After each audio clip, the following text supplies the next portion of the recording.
Howdy, everybody. Welcome to Must Chat. So, we got Howdy. Josh, Trish, the Russian Queen. Natasha's in the house. Welcome. Thank you. Thank you for having me on the show. She didn't want to go walking through the house and have her husband looking at her again. He just shakes his head like, oh my gosh, what's she up to now? Remember, she's only Natasha on that. She's cousin It over here, remember? Yeah. Oh, yeah. Sorry, I pulled a dum-dum. I didn't have the speaker off on the chat side. I didn't either. I had to mute myself so I could go do that so that we didn't get... Yep. I realized that after a second. I showed my local best friend my cousin It impression, and she's like, oh my gosh, you look exactly like cousin It. I had her dying laughing. She was laughing so hard. Well, welcome backwoods. Josh. Thanks, sir. Always good to see y'all. Natasha? One thing that we always do when we do our lives here is we start off with a prayer list of people who are in need of prayer. So if anybody, I know Tasha's got a list that she needs prayers for. Suburban Hillbilly, she's in need of prayers. So if anybody has anybody that they know that's in need of prayers, other YouTube channels, Alicia Stone and her husband are still in need of prayer. So we just kind of do that right off the bat, and then we jump into the rest of it. So Tasha, I'm gonna let you go first because I know you have quite a list of people. Yeah, besides the ones that you mentioned, my oldest sister, Taffy, and her husband, Chad, both have COVID. Chad is getting better now. He has diabetes, so he was at a higher risk. He's getting better, but Taffy is sounding yucky, and I'm not sure if she's having some other issues along with it, like maybe it's caused her gallbladder to act up or whatever, but some of her symptoms seem like maybe it's gallbladder issues. My other sister Twyla has lupus, and she's in a horrendous amount of pain right now and sounds really depressed, from trying to deal with the pain of lupus and then having to miss work and then worrying about whether she's going to have a job because she's a dispatcher for EMS, and she's had to miss more than she cares to, So those are the two main ones. And then, of course, my son still has his issues with drugs and hanging out with the wrong people. And my daughter is just an unspoken prayer request, but she has some issues also. So that's Joseph and Shawnee. So, yeah, lots of prayer requests on my side tonight. I was unprepared tonight. I'll have to get with the wife for the prayer list. Sorry about that. I didn't know that was coming up. It's okay. It's just something we like to do. I understand. I get it. Yeah, don't worry about it. It's not a big deal. And you can jump in the middle of the stream and throw them out there if you want, or if she wants to get on and throw them in chat, that's fine. Yeah. I just think it's important. There's so much stress and everything in the world that we just need to focus in and have our prayers and lift one another up. I have mentioned Biddy Boo's homestead several times. Right. It appears that the baby's doing well. He's starting to do better. He's having better nights and stuff. So that's really good. And again, Suburban lost a cousin earlier, this week, and so keep her in our prayers. So, and of course, we need to pray for one another. We need to be praying for each other too. So, because I'm sure there's things in our lives, our personal lives that we don't discuss that need attention as well. So, yeah. And I know Leah was hurting, Gardner, Josh's wife. She was in a lot of pain the other day, so she's in need of prayer too. Yeah. So, yeah. So, yeah. She is better tonight. Just a little update. She's doing a little bit better tonight than she has been last night, for sure. Yeah. Oh, good. Praise God. That's awesome. That's good, Josh. Tasha, did you see Emma's? message soon. I can't hardly read. I missed the names. If you can post or send me just first names, I'm happy to add them to our prayer list. Okay, it's Taffy, Chad, Twyla, Twilla. So those are the 4, and then my son Joseph and my daughter Shawnee.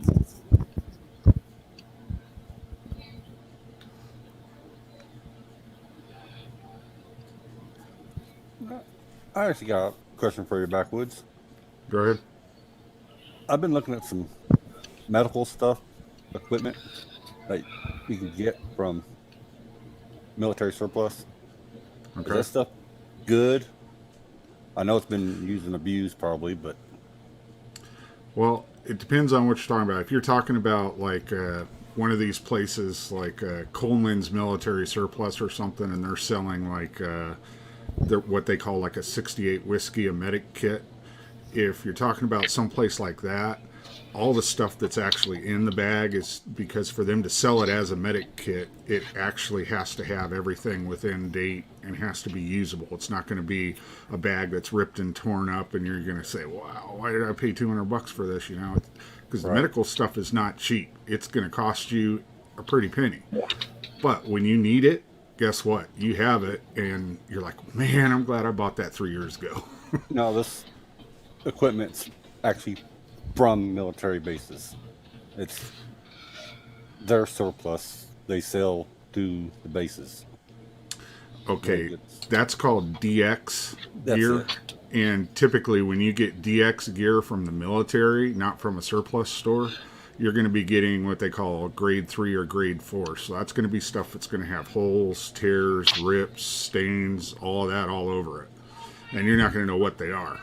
I would stay away from going the DX route because all of the good stuff gets bought up by all of the retailers out there that do military surplus. They come in and they grab up all the grade 1 and the grade 2, which is almost like brand new.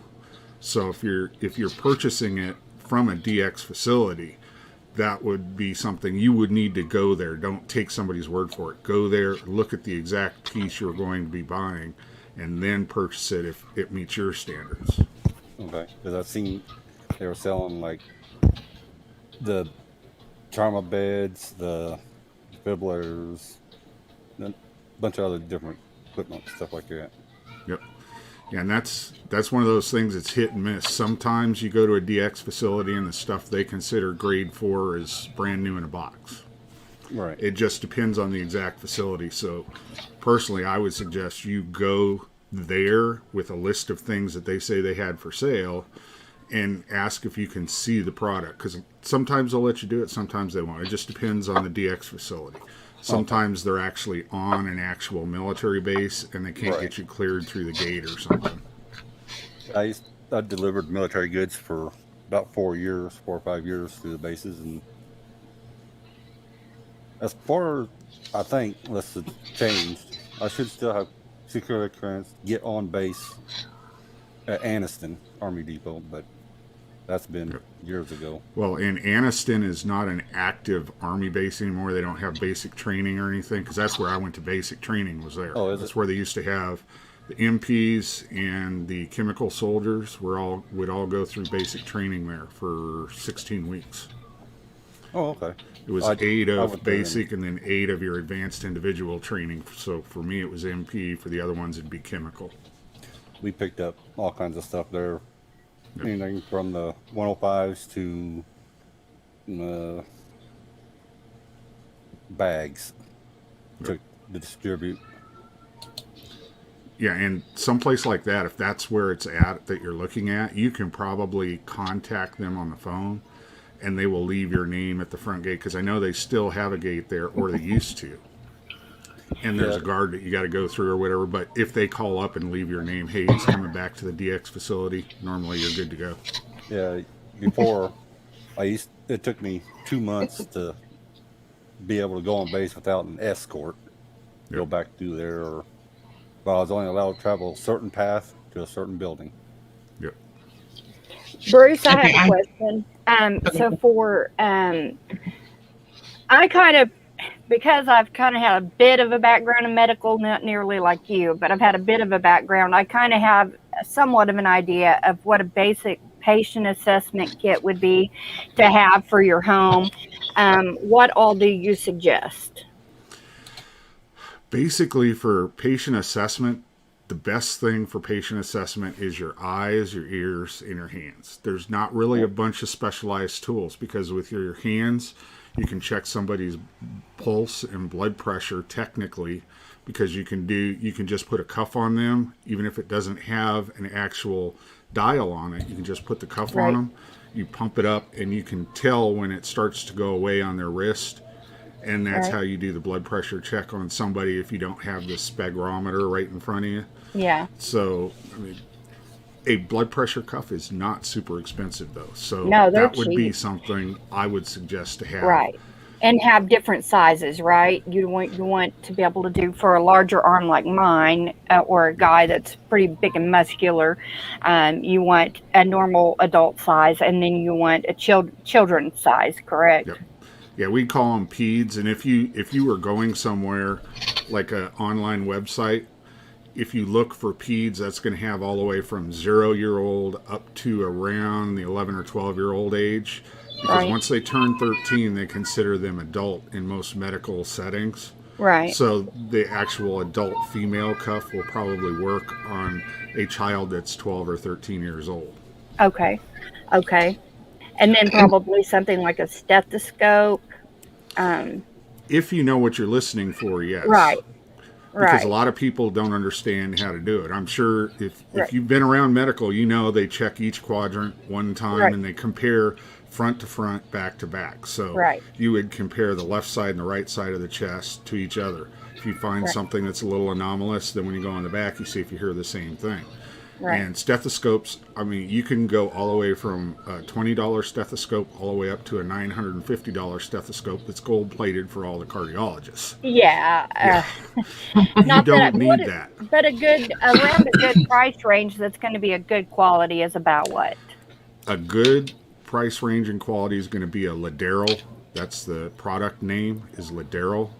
And they should run you anywhere from $30 to about $45, depending on the exact model you get. And for most people starting out, don't worry about if it's a Rappaport, which means it has 2 tubes, or it's a regular Kelly, which is a single tube. Just whichever one is in your price range and is from Ladero, get that, practice with it, know how to use it very well. And then you can say, you know what, I really would like to have the cardiac one, which is just a big knob that you can grab with your hand and move around, rather than the original echoing chamber that they have where you have to hold it with 3 fingers. You could just grab this with your hand and then actually put it on their chest. And some people like that. It's all what does it work for you? That's the main thing with the stethoscopes, because they're all going to work pretty much the same. Unless you get one that's like $5 from China, it may not work at all. Yeah, that's true. Trish, you had a question? Yes, ma'am. Sorry. No, you're fine. We need to get his channel shared in links, please. I was getting ready to do that, but also, I'm just going to throw this out there. Thank you, Tasha. Okay. Bruce, have you seen Bear Independence channel? Bear Independence channel? Mm-hmm. Oh yeah, I know who you're talking about. From he was with Pastor Joe, right? Yes. Right. No. Okay, I know who you're talking about. His IFAC, is that? I mean, because I hear all the time, because I don't follow him religiously or not. Every now and then I'll catch one, but I hear that even the military's trying to get their hands on his bag because it's so organized and well laid out. Is that worth the actual money that it costs to get it? And also, have you thought about his training courses? Do you know anything about his training courses? Because I know he trains or has classes for people to train how to use these things, right? So that they're properly, used. Right. Okay. First off, his kit is going to be, since he's using it with the military, it's going to be an NSN numbered kit, which means it's approved by the military to be used by military personnel. So that means all the units around the country, if they would like to purchase it through him instead of getting one just sent to them from the base that has everything stored away in some storage shed somewhere, they can actually purchase it through them, and GSA will pay for it. General Services Accounting Agency, they will pay for it. So that means that you're meeting the basic criteria from TCCC, which is basically it's trauma care.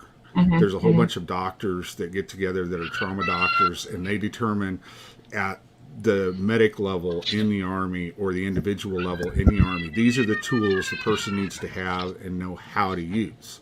Right. So that's definitely it's worth it if you're going to do the training like you'd said. And I guarantee you he's either going to have American Red Cross or have American Heart Association, because he's going to go through CPR and things like that. So he will have the instructor certifications just like I did. Okay. And I would say definitely go check it out. He'll show you, I'm sure on his website, he'll have his certifications listed. And I can't remember if he was a medic while he was in or not. But He's a contractor, but he has people that he don't train. He just sets up the courses and stuff, and the people that are certified, they do the training and stuff. Right. And I also know that your insurance company, you can buy them through, like, I guess your insurance a lot so much if you have, that kind of, like, and so much of it will cover these IFACs. So yeah, I think it's like when I used to live in California, I think Kaiser Permanente would do that. They would give you, like, every year you got like $500 or $600 for like OTC, over the counter stuff. Right. And you could use that however you wanted. It wasn't that you had to buy this or buy that. It was just as long as it was an over counter type thing, it wasn't something you needed a prescription for. Yeah. They would allow you to do it. So if you have a healthcare that's allowing that, which, because there's 50 million different healthcare plans out there and choices, if you do that, you can go and let Bear know, hey, because if you put a note on there that you want contact from the manufacturer when you go through to purchase, typically from what I've heard from other people that I know that have bought them, that either Bear or his wife would probably call and say, okay, what's the special requirement you have, or what's going on? And you just say, hey, I need you to do this or that with it if there's something special you need, as long as it's not like a medication. If it's a medication you needed, you would have to have like a pharmacist license or a medic license, something like that, and then he could put it through. Okay. Yeah, because it's something I'm looking into, because like I said, I told you earlier, I have a special needs son. He's an adult now, but he's just notorious. He's accident prone from all get out. So, and I like, okay, well, it's a genetic thing, but Deli and I have had our crash courses in all kinds of medical care with him. I like Bear's setup just because of the access that you just pull, and everything's right there. There's no digging, no any of that. And not that any of us plan on getting punctured, if you know what I mean. Right. But it also comes with your chest seals and things of that nature, because you just don't know, So I wanted to get your opinion on that before I jumped in and threw down the $300 and whatever dollars, because I do want to go do I've been first aid and CPR trained and certified in the past, and it's something that I do again. So, but real quick, Tasha, are you still there? Yeah, sorry, I sneezed. Oh, okay. Well, Little Miss Princess wants to say hi to all her peoples out there. Hey, beautiful. Here. How you doing, young lady? Can you say hi? Hi, Tasha. I can't wait to meet you. What'd she say? I said I can't wait to meet you. She's got the earbud in her ear, so she can't hear you, Tasha. Say it one more time. I said, I can't wait to meet you. Okay. I'm excited. Me too. Okay. You got to say hi to Emma and Suburban and Vicky. Can you say hi to all of them? Hi, Vicky. Hi, Suburban. Hi, Suburban. Bobin. Hi, Emma. Hi, Emma. Of course, Uncle Josh and Aunt Leah. Uncle Justin and Leah. And Bruce. Hi, Bruce. This Hello. is Bruce. There's Bruce. He's waving at you. That's Bruce. Okay. And say hi, Gear. Gear's in there too. Hi, kid. Okay, now it's bedtime. Say goodnight. Good night. Night, Lydia. Night night. Sophie. Okay. I love you. Love grandkids. Good. Mwah. All right. Night, baby. Uh-oh, we lost somebody. Josh. Oh, Josh. Okay. Yeah. Oh, I was like, the whole screen went whoomp on me. I was like, whoa, what happened? Jerry Yeah. reads it. Yes, words are hard sometimes, especially that big old word suburban. Oh, He was like, "What in the world? What kind of name is that?" yeah. They've been, because I homeschool them, but they've been running around the house all week. And they know their alphabet and stuff, but it's like, and they're realizing all these words that start with a B. And so now they're on their own. They're Yep. doing it with the other words, cats, or, Oh. Awesome. Billy come running up. He goes, Nana, rainbow. And I said, no. And he was like, It was close. I said, Rainbow. rainbow. And he's like, oh. Like a I was dinosaur. like, yeah. I was like, whooping. He was like, nope. Yep. Okay. backwoods. You ever thought about giving classes? I actually did that when I was working both at the fire department, because we had a volunteer fire department I was at, and I would always work on the rescue truck, and I also volunteered with the local ambulance company that serviced our area. So I was a EMS instructor when I was doing that, and I also had my instructor for CPR, American Heart Association, all that stuff. I did that before, but once I retired and got out of it altogether, I didn't renew any of it. Now, if you want me to, if you're in the area and you stop by, I'll show you how to save somebody's life, but I can't give you a card anymore that says you're Right. certified in it. But Right. Well, you know, I went to the Patriot Nurses 2 classes that she offered, and Yep. you know, I mean, we wasn't certified in anything, but it sure was very helpful in learning to assess patients and things like that. So, Yep. I mean, and I paid good money Yep. for it, you know. Well, and the thing Well, is any training that you do is beneficial to you, and it's beneficial to somebody you're trying to Exactly. help, because you don't want the first time that you're going to be doing something to try and save somebody's life to be the first time you've ever done it. Yeah. You want to have done it several times and practiced and have the Yeah. muscle memory in you to know, okay, this person dropped on the ground right in front of me. There's no pulse. You know immediately to go right in with your hands and just start pumping their chest. Right. Yeah, because So if you it's don't know what you're reflex. doing, you're more likely to kill them than to help Exactly. them. So And if you get there and there's some kind of bag there, you know, somebody brings a bag and throws it to you, like I have a medic bag that I carry in my car. You open that up, people are going to be looking at it like, what the hell, is this guy a doctor? No, Right. it's trauma gear that I know how to use Yeah. that nobody else may know how to use. But if Yeah. you have it and I see it in your bag, guess what? I can use it. Yeah. That's a good thing. That's why I say, Exactly.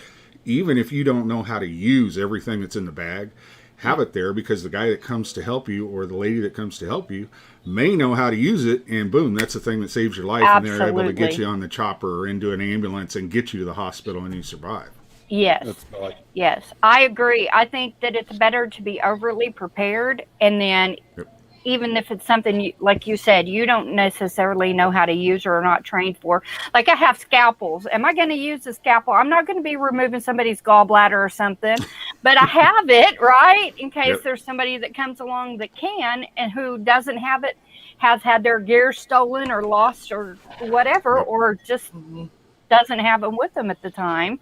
Yep. So yeah, I agree. hi, Demeter. Backwoods. I grew up. My dad was a fire chief and first responder in the small town that I grew up in back in the 80s. Yep. He did all his training videos at home. So I got to watch how to take care of the punctured eye and all that fun stuff Yeah. at home. I've learned, I mean, this has been my whole life, but there's still things I don't know, you know? Well, there's stuff I don't know. Oh, Because yeah. if you're coming at it from my aspect, Mhm. I'm in the field, emergency medical trauma type stuff. Mm-hmm.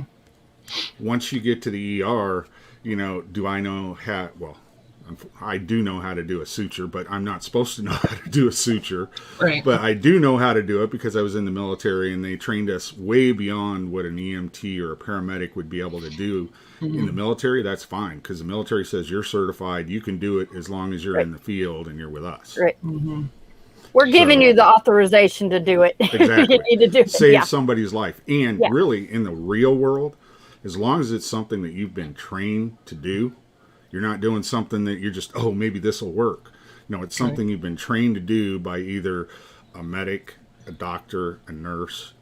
If you've been trained to do it by somebody, even if you're not a certified nurse or whatever, if you've been trained to do it by somebody and you're in attempting to save someone's life, 9 times out of 9, you are not going to have an issue because you're trying to help someone and save their life.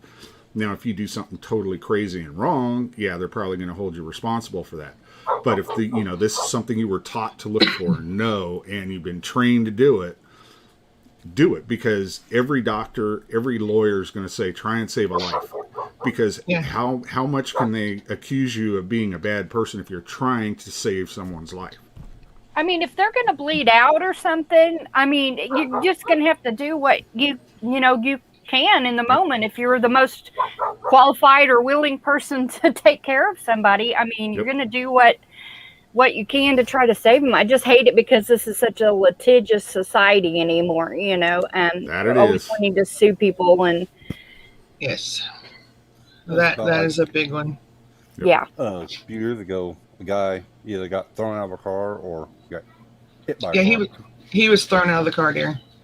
But the car Right out in behind front of him our house. stopped. Was a nurse going on his way to the hospital. Mm-hmm. So you don't know what's in the car behind you. Yep. And thank God he was there because a lot of the people, I mean, we were like third or fourth people that showed up on the scene. But the neighbors that ran out there were grabbing him and doing all this stuff, you know, and the nurse was like, no, don't touch him. And I was like, stop touching him because you don't know if there's a neck injury, a spinal injury.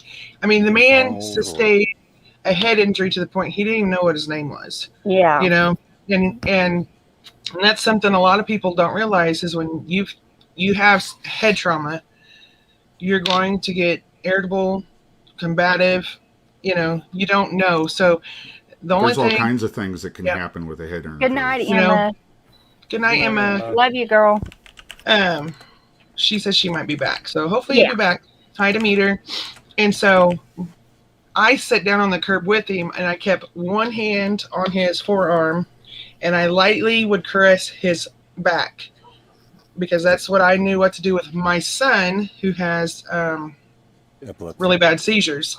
So that helped keep him calm while the nurse was, you know, he was taking his pulse and doing all the other things, Checking trying vitals to, and- you know, trying to get his name and everything. And, you know, you don't want to come up on somebody frantic because that instills fear in them, which can just escalate the whole thing even worse.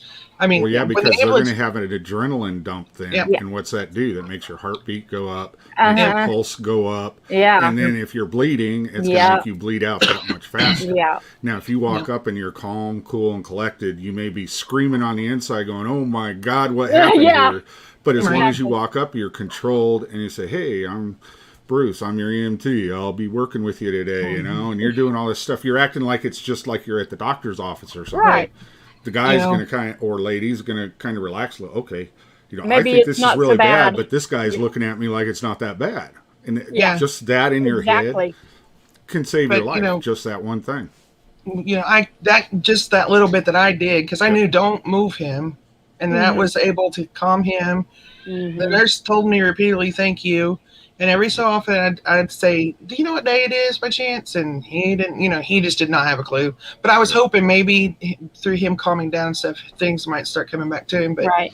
you know, there was no bleeding outside. There was no external bleeding. No. And he was trying to get up and move around on his own. Oh, So, yeah.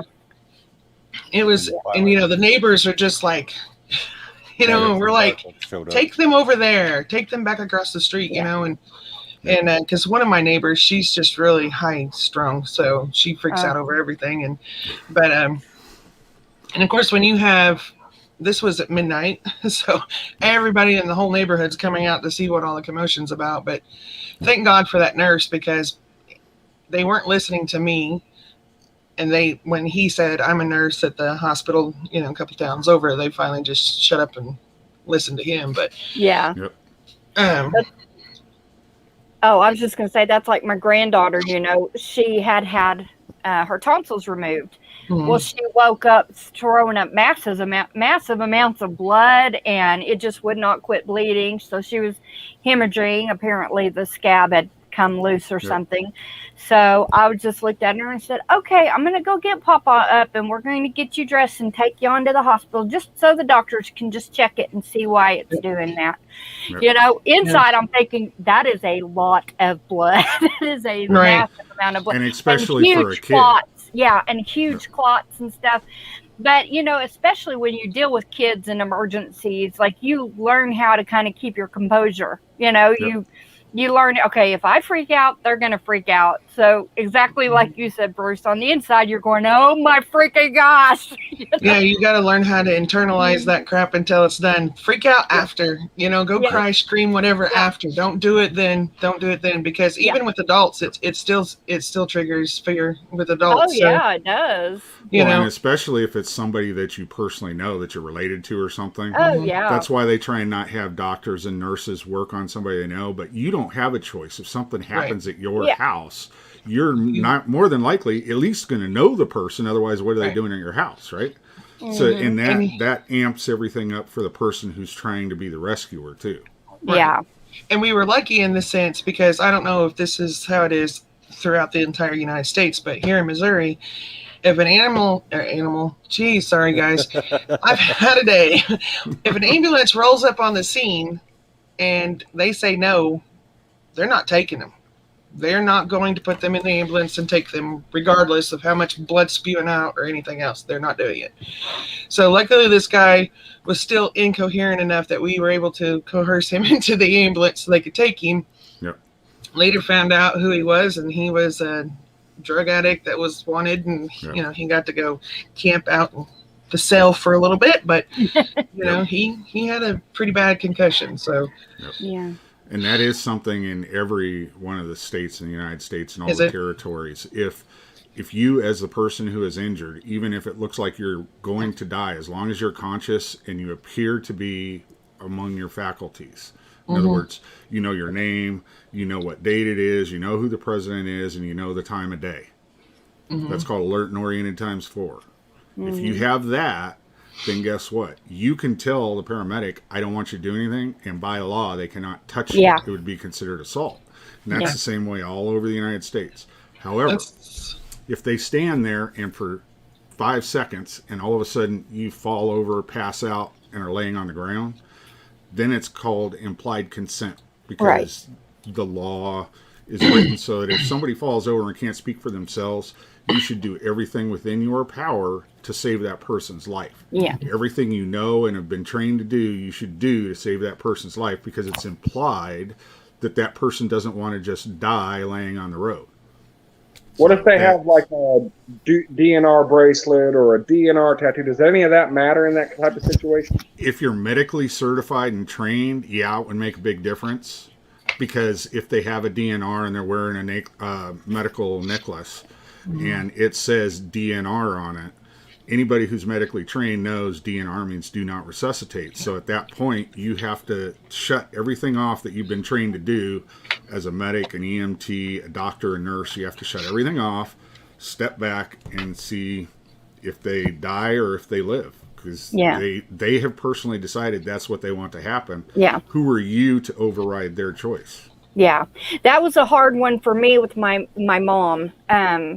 She made me the person in charge of her medical if she went down.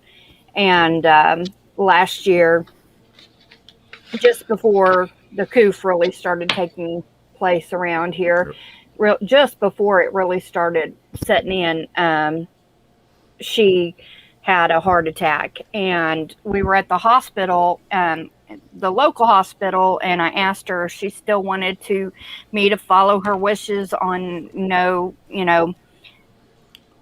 No extreme measures or yeah, anything. no extreme measures, and she said yes. And so she was still conscious at the time.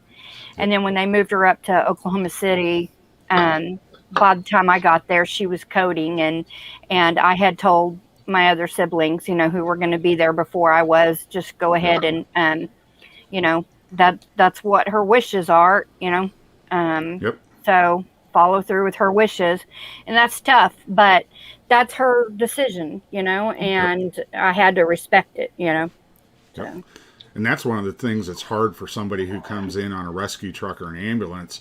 You get there because somebody else called because they're freaking out. Right. They don't understand what a DNR is or what it means in Right. most cases. You get there and you're amped and you're ready to go, and you go in there, you've got your bags with you, you've got the gurney with you, and all of a sudden you realize, because they have a DNR bracelet on or necklace on, you flip it over, it says DNR, and you can't do anything at that point as a medical professional, because they have already made the decision and the choice, and who are you to take that choice away from them? Yeah. Now, that's where it gets rough with the family members, and that's why if you're working in EMS of any type or in medical profession, you have to be able to not just look over at your partner and say, this guy's toast, he's a potato, we got to go or whatever, because there are idiots out there that will do that are in EMS. And that's because they don't have a brain, and they're, some of them have been doing it so long they just don't care anymore. Yeah. But part of taking care of the person that may have chosen a DNR is to also take care of their family that's there watching it happen. You kind of get them off to the side a little, because things can happen when you have a DNR sign that you don't expect to happen, that would scar your wife or your children forever. So you kind of get them away and kind of explain what's happening to them as best you can. And then, hopefully by that time they have already passed, and they're the first ones that get to say goodbye to the person, and you let them take as long as they need. Then you put the person in the ambulance and you take them to the hospital. Yeah. Okay. Something else, and you can give as much information as you need. There is a difference when you are trained like you are on how to handle somebody who has special needs, a mental handicap, compared to somebody who doesn't. What are some of those differences? Number one, and hopefully in our case is being dispatched there as a rescue truck or an ambulance, hopefully our dispatchers are doing their job, and they allow us to know that before we get there. They will say, because the parents typically will call in, and they will have at the local county dispatch, they will let them know, hey, if I call in and it's my special needs child, this is what their issues are, this is what they're afraid of or whatever. So at least you have some kind of a reference when you're walking into the house to try and help deal with this person. But we have to go through hours and hours of training on how to identify, if it's a learning disability person, if it's somebody who's mentally disabled that, has maybe looks like a 35-year-old person, but has the comprehension of an 8-year-old. Yeah.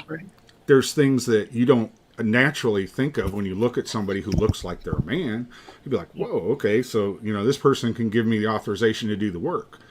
Wrong. Not if they have cognitive disability. Yeah. So we're trained hours and hours on that. And that is something that it's even more than the medical training we go through. A lot of it's having to deal with the patient and make the patient feel less intimidated. So especially if you have somebody who has a mentality that's like a younger child. Yeah. I'm 6'3". I go walking in there with bags all over me, dressed up in a uniform and everything. Yeah. With a stethoscope around my neck. It's going to freak anybody out, let alone somebody who has the mentality of an 8-year-old. So if you're going to a call like that, we would take our jackets and take the patches off and stuff, so it's not all these medical symbols, because that freaks some people out.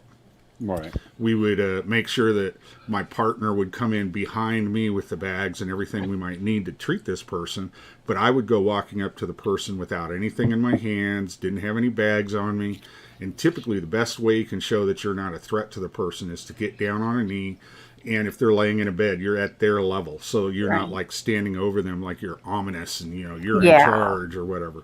Because that will scare the hell out of a lot of people, even if they have no cognitive disabilities at all. Just having somebody that's 6'3" walk in a room and be standing over you like, whoa, who is that? And what are they doing? Bye, Jerry. Thanks for coming Jerry. Bye, by. Jerry. And then on the civilian side, typically what is done, if you have people that have a mental disability of any kind, the parents are highly trained. And they know when an EMS crew comes in, they know to tell them, stop at the door. Okay, here's what's going on with my child. They have this disability. These are the known medical issues they have. And I need to Allergies. walk in. Right. I need to walk in with you and tell him that you're okay. And you don't buck any of that because it's his mom and dad. They know. Yeah. Or her mom and dad. They know, and you listen to them because they deal with it every day on a daily basis. And they know what would cause their child to have a bad reaction. So you have to go with what they're telling you. Now, at a certain point, there may be something going on and you have to start an IV on them. And that's scary for most people, even adults. So, that's one of those situations where typically we would not want to have the actual family member there with us, but with somebody who has some type of cognitive disability, you would definitely want the mom or the dad there talking to them and soothing them while you have to do what you have to do to keep them alive. Right. And also So- their communication may be different. Like, Right. there's some people that maybe you're not understanding their words because maybe like for some MMR people, maybe Yep. their mumbled speech, tongue tied, something to that effect. So Yep. the parent or the guardian may be able to communicate and understand what they're saying because they've been around them their entire life, versus Or they're just Well, yeah. nonverbal, altogether. I was going to say, they may be nonverbal, but they have a tap code that they do with their parents. So if the Yeah. parent knows, I'm scared, I need this, I need that, they can do a tap code or something. And I mean, I've had situations where we went to rest homes. Yeah. There were people that we had to take from the rest home down to a full hospital, not just a rest home. And there's some people that, they're thinking, oh my God, they're coming to take me out because I'm dead or something. So you'd have to calm them. And 9 times out of 10, and there's nothing going on with them. We're not having to roll code and, get down there in 5.5 seconds. Right. We're just transporting them because if something does happen, they want to have a full medical crew there to take care of the person. Right. 9 times out of 10, you know what worked the best? I'd put my hand out, hold their hand. Yeah. That's it. Yeah. They just They wanted would that relax. comfort. Yeah. Hmm. And then, See- especially this one lady, she was having some internal issues with her organs, and it was causing a lot of pain. She was relaxed while she was with me in the ambulance. We get in to the hospital, into the ER area, and as soon as we walk in there, the nurse grabs my arm and yanks it away from her. She freaked out. I mean, she was freaking out. The nurse looks at me and goes, uh-oh, you were doing that for emotional support, weren't you? And I said, yeah. I wasn't White just coat holding her hand syndrome to is hold a her real- hand. Yeah, white Yep. coat syndrome is a real thing. People don't Yeah. realize that. Bruce, I just real quick, I just wanted to tell you, in my household, you would have been a hero. So, Yep. no, I'm being serious. My son, okay, so he has, it used to be grand mal seizures, but now they've changed it to tonic clonic. He is MMR. He is high functioning autistic, and he has oppositional defiant disorder. So there was times we had to call you all in just to calm him because we couldn't do it at home. And so a lot of the EMTs would know they're just coming to calm him. And that's all it would take. Just having a couple of police officers and, and I hated doing it, but that was the only resource that we had to use because he didn't qualify to be placed in any kind of special housing, but yet he still needed extra assistance. Right. And we actually had a police officer. He was new to our town, and he got pissed, and he said, "We're not here to be your babysitters."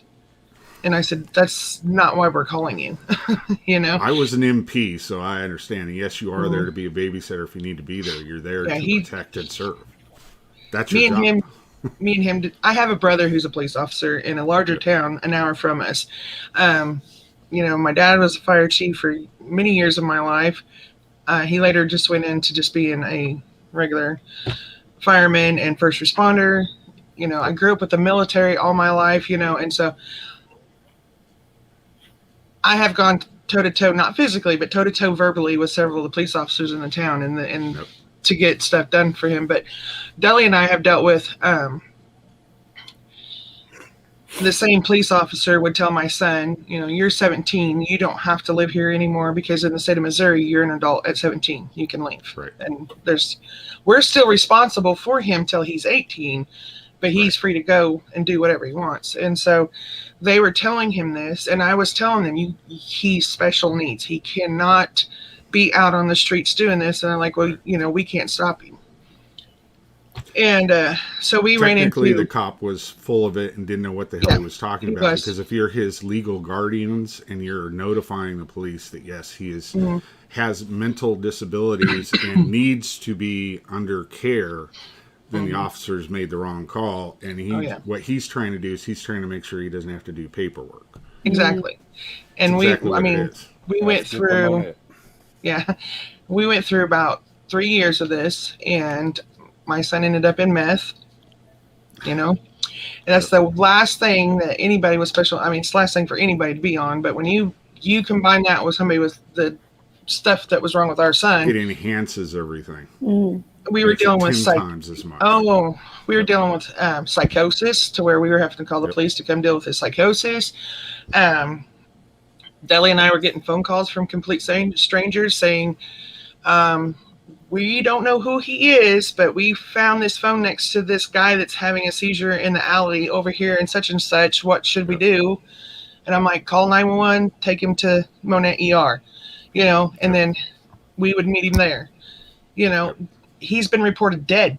People thought he was dead, and we'd get a phone call, So, and he had the dog tag, that stated that he had seizures. Somebody thought it was cool and stole it from him. He had a bracelet. He lost it, so short of having him tattooed, those things don't work for him. But those are important things. So if you have a health condition, that's something that you should be wearing, so that in case of a situation, these people, when they roll up on the scene, they know whether it's, I hate the word first responder, because the first person on the scene is the first responder. It does not mean EMT, fire, police, or anything of that nature. So, I mean, and with seizures, grand mal seizures, a lot of people still think you shove something in their mouth to keep them from swallowing their tongue. You never do that. You do not hold them, period. You just simply keep their head from hitting anything hard or sharp. Yep. Exactly. And leave them.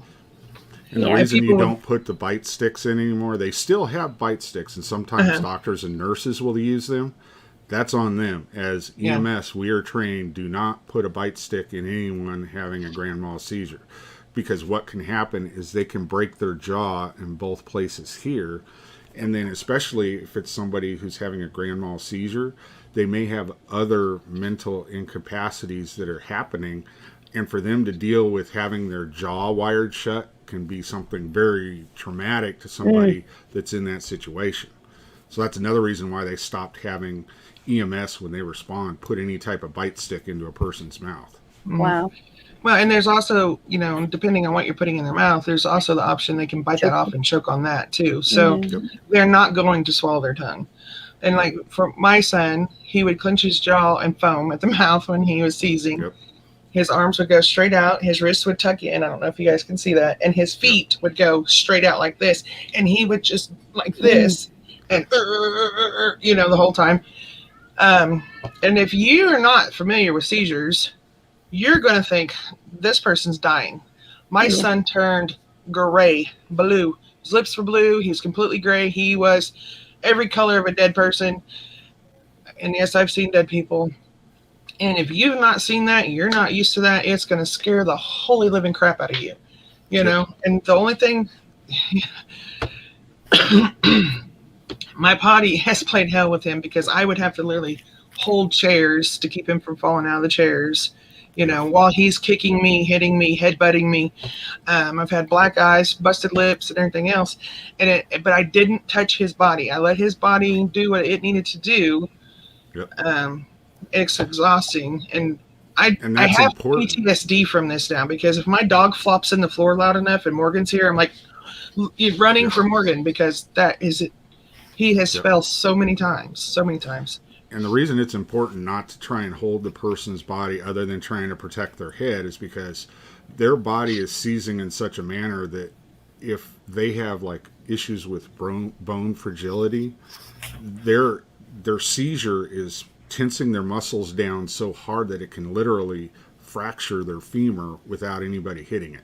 Yeah. That's why they tell you not to hold on to the person and force them to, you know, stay in one area. If their body's bouncing around, you just make sure you move everything out of the way, protect their head, and eventually it's going to pass. If it doesn't pass, that's really bad. But eventually, 9 times out of 10, it passes, and then they go into what's called a postictal state. And then they're kind of coming back, and they're, you know, really dazed, and they're like, what the hell is going on? They're trying to figure out what happened because they don't know a lot of times. Right. Yeah. And see, with my son having all the other problems he had, he cannot read his body. So he doesn't know when his seizures are coming.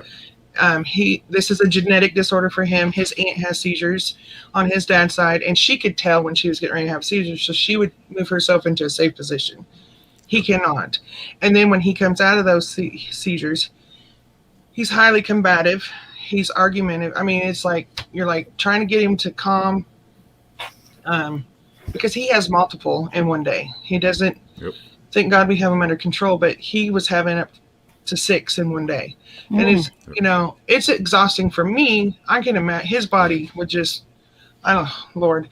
But he was like, no, I didn't have no effing seizures. And he just get all mad and stuff, you know. Well, and that's because he thinks he's showing some kind of weakness or something. He has nothing to do with it. This is something that's happening inside of his body. He has no control over it. Yeah. This is something that's just happening. He would wake up bloody. I mean, people have left my son on the side of a highway. They've left him next to the railroad tracks because he fell in the wrong group of people and he thought they were his friends, and he would show up at my house, just dry blood everywhere. He's busted the same spot in his chin open so many times that if he does it again, they have to cut that whole chin out just to sew him up because it's so damaged. He's broken his wrist falling, having seizures. He's had 2nd-degree burns from the top of his shoulder all the way to his waistband. He was down the back of his arm. Fire or something, and of course, no, it wasn't a fire. You know what happened? He had a seizure in a parking lot at the store, and the people were, you know, not thinking of the heat from the concrete, and he got a 2nd-degree burn from the concrete. So, I mean, but he doesn't. Most people don't think have, of that because they think, oh, if it gets hot, I'm going to move. But if you're having a seizure, you don't know that, and especially in the postictal period, you don't process things the same way you do as when you're fully cognitive and you understand what's happening. It took, and see, he doesn't show pain. He doesn't respond to pain like, say, you or I would. Yep. Like, it doesn't, I don't even know how to explain it other than he feels no pain. I mean, we've had numerous times in the hospital where he's had a skateboard accident and had internal bleeding and waited 5 hours to tell us, hey, my stomach kind of hurts. And I'm like, well, what'd you do? And he's like, well, I did this. And I'm like, you know, and I've had enough training to know. So I'm like throwing him up on the kitchen table, stomach's concrete brick. We're going to the ER, you know. Yep. And on top of all this, he has anxiety. So you get him to the ER and the doctors are like, he's just goofing off. He's wasting our time until they actually start running tests, you know. Like, oh, yeah, he really does have something wrong. Oh, shit, we need to call an ambulance. He needs to go to, you know, trauma 1 up here, you know. So, I mean, he's come walking home. Our ghetto police department, they were told, because they had him on a 12-hour hold in jail, and they were told specifically, because he was having multiple seizures that day, to call us when they released him because we didn't want him walking home. They never called us. Of course we had no idea. Knuckleheads. He came in the house, Bruce. He had, and I'm not exaggerating, the biggest goose egg I've ever seen on anybody in my entire life. It literally went from the middle of his forehead to his hairline here, from the top all the way to his under his eyebrow, and it stuck off 2 inches. Mm. And I was like, he looked he like came a in. Klingon. Oh, it was bad. And I said, "What the hell happened to you?" He's like, "What the hell you think happened to me?" I'm like, "That's why I'm asking. I don't know." Yep. You know. And he was like, "Oh, I don't know. I guess I fell or something. We don't know. We don't. He could have been hit by a car. We don't know." And I said, "Does your head hurt?" And of course, he's pissed because he's had a seizure, so he's in his combative state. And he's like, "Yeah." And I said, "Go get you some ibuprofen." And he went and got his ibuprofen. And I was asking questions to make sure, that his brain was okay, trying to do my best. But he was so mad that you're torn because you need to ask these questions. Yep. But at the same time, you don't want to aggravate him more than he already is. He took the ibuprofen. He sat down on the couch. And we're talking seconds. This wasn't minutes. This is seconds. He says, "I think I got to throw up." And I said, "Hurry to the bathroom." He never made it to the bathroom. He passed out in our hallway and stopped breathing. Yeah, that's never a good sign. No. So we call the ambulance. My daughter was here. She's freaking out because she's, bless her heart, drama queen. There's no... Yep. We also, at the same time, was taking care of a family whose house had burnt down. So it was them and their 3 kids. So I've got my adult daughter, 2 of my grandchildren, and these 3 other little kids, all screaming bloody murder. Yep. I had to go outside away from Morgan to do this 911 call. Dispatch is pissed off at me because I had to leave my son, but I had to so I could relay to her what was going on, what had happened. Yep. And, she didn't want to hear why I was outside and not with him. We had him flat on his back. I had his chin elevated in case, just, for the airway. I had all that done. And I'm trying to explain to her, I've got him on his back. I have his chin up. Do we need to do, chest compressions? And my friend happened to work in a nursing home. So she was relaying back. She was going back and forth. And his heart was still beating and everything. He just wasn't breathing. And the ambulance got there and they're like, "Where do you want us to go?" And I said, Monette, because I didn't know the trauma levels, Yep. And I didn't know our hospital wasn't a trauma 1 or whatever. Yep. And so they took him to Joplin. We spent 3 days in the hospital. Yep. And that goose egg just like moved across and down his face and his eyes. I mean, it was just awful. But halfway to Joplin, which is an hour from our home, they called Lifeline. They had the life back on standby because they had to bag him because they kept losing him. Yeah. He didn't die, but he was not breathing. Yeah. I had an Alzheimer's patient that, they lose their reflexes to catch themselves. And she was a much bigger woman than I was height-wise. And she tripped. I was walking right next to her. But, when she was walking, she didn't pick up her feet all the way. And so her toe caught on the floor and like her toe bent and she fell forward and she couldn't catch herself because she didn't have that reflex. And she hit her head and big goose egg like that. And she did pass away that day. It was awful. It just broke my heart because, it was just like that. Like, I was walking arm in arm with her, but when she went down, she just went down so quickly and so hard. There wasn't any way I could even buffer her fall. It's awful. And it's bad, because I'm 5'11". I'm not Tasha. I'm not a little tiny thing that you can just put in your pocket and carry around. Love you, Tasha. Yeah. You better get a crane to pack my ass. I'm just saying. But Morgan, that's my son's name, Morgan, he's 6'2". He weighs 175 pounds. And a lot of people are like, that's little. When you're 5'11", and I might have arms, it's a little more fat than muscle. And you're trying to keep that person upright and from falling, they're heavy. Well, people typically do not have a very good understanding of what's called dead weight. My God. People do not understand that. 175 pounds of dead weight versus 175 pounds of somebody who's conscious and helping you and not working against you is completely different. Yeah. I mean, it's two different things. I mean, you come up on somebody who's 175 pounds, they're passed out, and you try and lift them up. Yeah. If you don't know how to do it properly, number one, you're going to hurt yourself. Number two, you're going to get this person on your shoulders and go, oh my God, what is this? Feels like 500 pounds. Yeah. I That's didn't because they're try not to pick him up. Yeah. I would That's like drag him. I that's didn't like pick we him up. were trained, you know, even if I could have buffered that woman's fall, we were trained not to, because you're just going to end up getting injured yourself. But I probably still would have out of reflex if I had time. It would just because that's just me. But yeah, we were trained not to. But man, that's hard whenever you're seeing somebody with fragile hips and, you know, fragile bones and things like that. Trish, it's hard not when to. Morgan would have Caesars, What, Yeah. Dudley? Floor, Babe, I can't hardly hear you, Dudley. I said when Morgan would have seizures, he's on the floor. You keep telling me, pick him up, take him to bed. No, he's fine where he's at. Okay, that's the mom in me. I'm sorry. I'd be pissed if somebody left me laying in a dirty floor. I'm just saying. So me being Mama Bear, I would, because this is what I was taught. I would cross his arms like this, cup his elbows, and I would drag his ass to his bed, and then I'd roll him up in there. Because if he had another seizure, I'd rather him do it in his bed where it's soft and not on a hardwood floor. Yep. You know? Yeah. The only thing that I would caution on that is if he did lose consciousness, stop breathing, and his heart stopped. It's much more difficult on a bed to do CPR than it is on the floor. Yeah, this is when he was, you know, he'd come out because I would wait. And there was days, you know, like, because he would. Let me just tell you how it went, okay? We set a calendar by our son.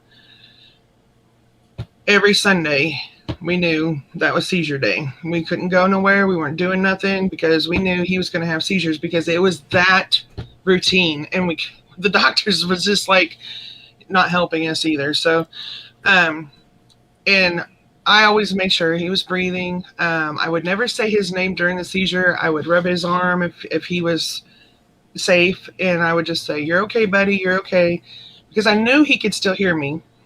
And then when he would come out and I knew he was coming through, I would ask, you know, what's your name, who am I?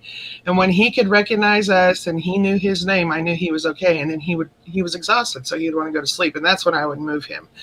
Now if there was blood or any injuries, nope, I was on the phone, 911, come get him, because you don't know how bad it was, you know, because he was all the time busting and the something scary up. thing for a lot of people normally, if somebody goes down and they're having a grand mal seizure, if they just have a little cut on their forehead, head wounds bleed like hell. It looks like you know, have a deep puncture wound and there's blood going everywhere, and you're like, oh my God, what happened to this person? And then they get them into the hospital, they clean it up, and there's like a little 1-inch gash that's on their head, which doesn't even need a stitch. And everybody's like, what the heck? It looked like somebody got murdered in the room. What's going on? They don't bleed understand. seriously. Yeah, when Morgan was little, he jumped off a toy box and split his forehead open, and I mean, just right above his hairline, and it just kind of scalped it. It didn't go down. It just, you know, laid it. And he had to get a stitch in there, but his sister was freaking out because his whole face was blood, and he was like, "Am I gonna die? Am I gonna die?" You know, it's like, "No, baby, you're gonna bleed a lot, but you're not gonna die." But yeah, and a lot of people don't know that. It's crazy to me because that's how I was raised all my life. This is this is that, you know, and you're telling them they're fine. Wipe it up. They're fine. They're not going to die. It's going to be okay, you know, and they're like, you know, that's a lot of blood, but there's more and that's vascular. Something that's tough too when you get somebody who's a new paramedic, a new EMT, when they come onto the truck, you know, they're all amped up because they got all this training and they're ready to go. They want to go out and do the job. And then they'll get to a car wreck and somebody smashed their head against the window. And the first thing they think is, oh my God, this guy has a broken neck, da-da-da-da-da, you know, he's bleeding out on me. And one time I had a guy that I was training that was on an ambulance. And we got to a car wreck, and the guy was bleeding profusely from the head because he had hit his head against the windshield. And this knucklehead, knowing he shouldn't have done it, got out one of the Cat 7 tourniquets and was getting ready to put it around the guy's neck. Sometimes people see blood, and even if they've gone through EMT, well, not so much if they've been through medic class, but if they've been through EMT class, they may not have seen blood the whole time and they don't know how they're going to react. Yeah, my dad dealt with that on the fire Oh, department. wow. He had worked a car accident, and thank God we didn't have to go on this particular car accident, because back in the 80s there was no babysitters, so me and my siblings got to get in the car and go see all the fun stuff, houses burning down, car accidents, and all that. So this one particular one, I don't know what happened. My dad just said no. I told my mom she's not going, because she was on the fire department too. He said no, and thank God, because what happened was this kid had gotten drunk and ran a stop sign and hit the fuel tank of a semi truck. He was ejected from the vehicle, slid across the 2-lane highway, and we're not very big down here, but anyways, and slid across the highway on his face, and the flames followed. Yep. Yeah, that was not a good one. That was a good call. Yeah. His girlfriend and his best friend were in the car behind him, and the kid panicked and was trying to put the fire out, because he went through the fuel as he went across the road. So the shirt he was trying to put him out with was polyester, so he didn't get very far there. Yep. And they were both the EMTs that night were fresh out of school. This was their first major accident they'd worked. My dad was rather pissed because he was fire chief at the time. When they walked up to him, and I apologize. I tell you how it is, because this is, and Bruce can testify, because I'm sure he's had to deal with this. When they went to bag him, he crunched. Oh yeah, and everybody's going to think this is horrible, but the actual nickname for somebody who's been burned, and this is fire, EMS, police, that person is called a crispy critter for a reason. Yep. So, yeah, and they had to go take a moment to relieve themselves, because they couldn't, and my dad had to do it by himself, So, yeah. So, and be prepared. And something else, a lot of people don't know this. Something else is, when they have been burnt that severely, the gases that are inside of them can cause them to moan and can inhale, and they can also sit right back up. Yep. That's when they receive a bullet hole on accident. Dudley. I heard that. But anyways, so I'm grateful I didn't have to go to that accident, because that's probably that. I'm already traumatized from what I witnessed as a child, anyways, and I'm sensitive to crap. But there's a lot. I've come up on drowning victims, a house fire where a guy, he was beaten, and then the house was set on fire, kind of thing. And I was there for that. And that, rigor mortis, they had to break his arms and his leg to get him in the bag. Yep. So, and that's one of those things that they don't put into the TV shows. Everybody thinks they know. Oh, well, this guy had rigor mortis on this show, and they just put his arms right in there. No. Rigor mortis. And so, hours. I think that plays a huge role in how I've handled things with my son, was because I know the things that take place, and for these things, because I grew up with it all my life. And Dudley's not aware. Dudley didn't have that lifestyle, so he is just like, and I'm like, dude, try to, and they tell you you cannot die from having a seizure. You may not die from the seizure, but you can die from the fall of that seizure. Yeah. Yep. And there's other things that can happen too. If you fall into the tub and there was an electric item sitting next to the tub, and now you've got electrocuted. Mm-hmm. So not only have you had a seizure, now you're electrical. Mm-hmm. Because we had a moment where he fell and pinned himself up against the bathroom door, and the water was running. He was getting ready to take a bath, and I couldn't move him. I couldn't move my bathroom door to get him open. I had to call Dudley from work to come get our door open, and it took every bit of strength Dudley had to get that door open enough to where we could get to him. to shut the water off because the water would have overflowed in our floor, and there's a chance he could have, it doesn't take but what, 2 Aspirated inches it. of water, and Yep. Yeah. So Man, yeah, after that incident, I probably would have made it to where the door opened to the outside of the bathroom instead of inside. Like I would- changed out the What I footprint would have around done the is I would have took the thing. damn door off the hinges and put a sheet up. So We, either way, one or the other. we don't have enough room in our hallway to make it go outside. So, but I mean, it's those kinds of things, and I'm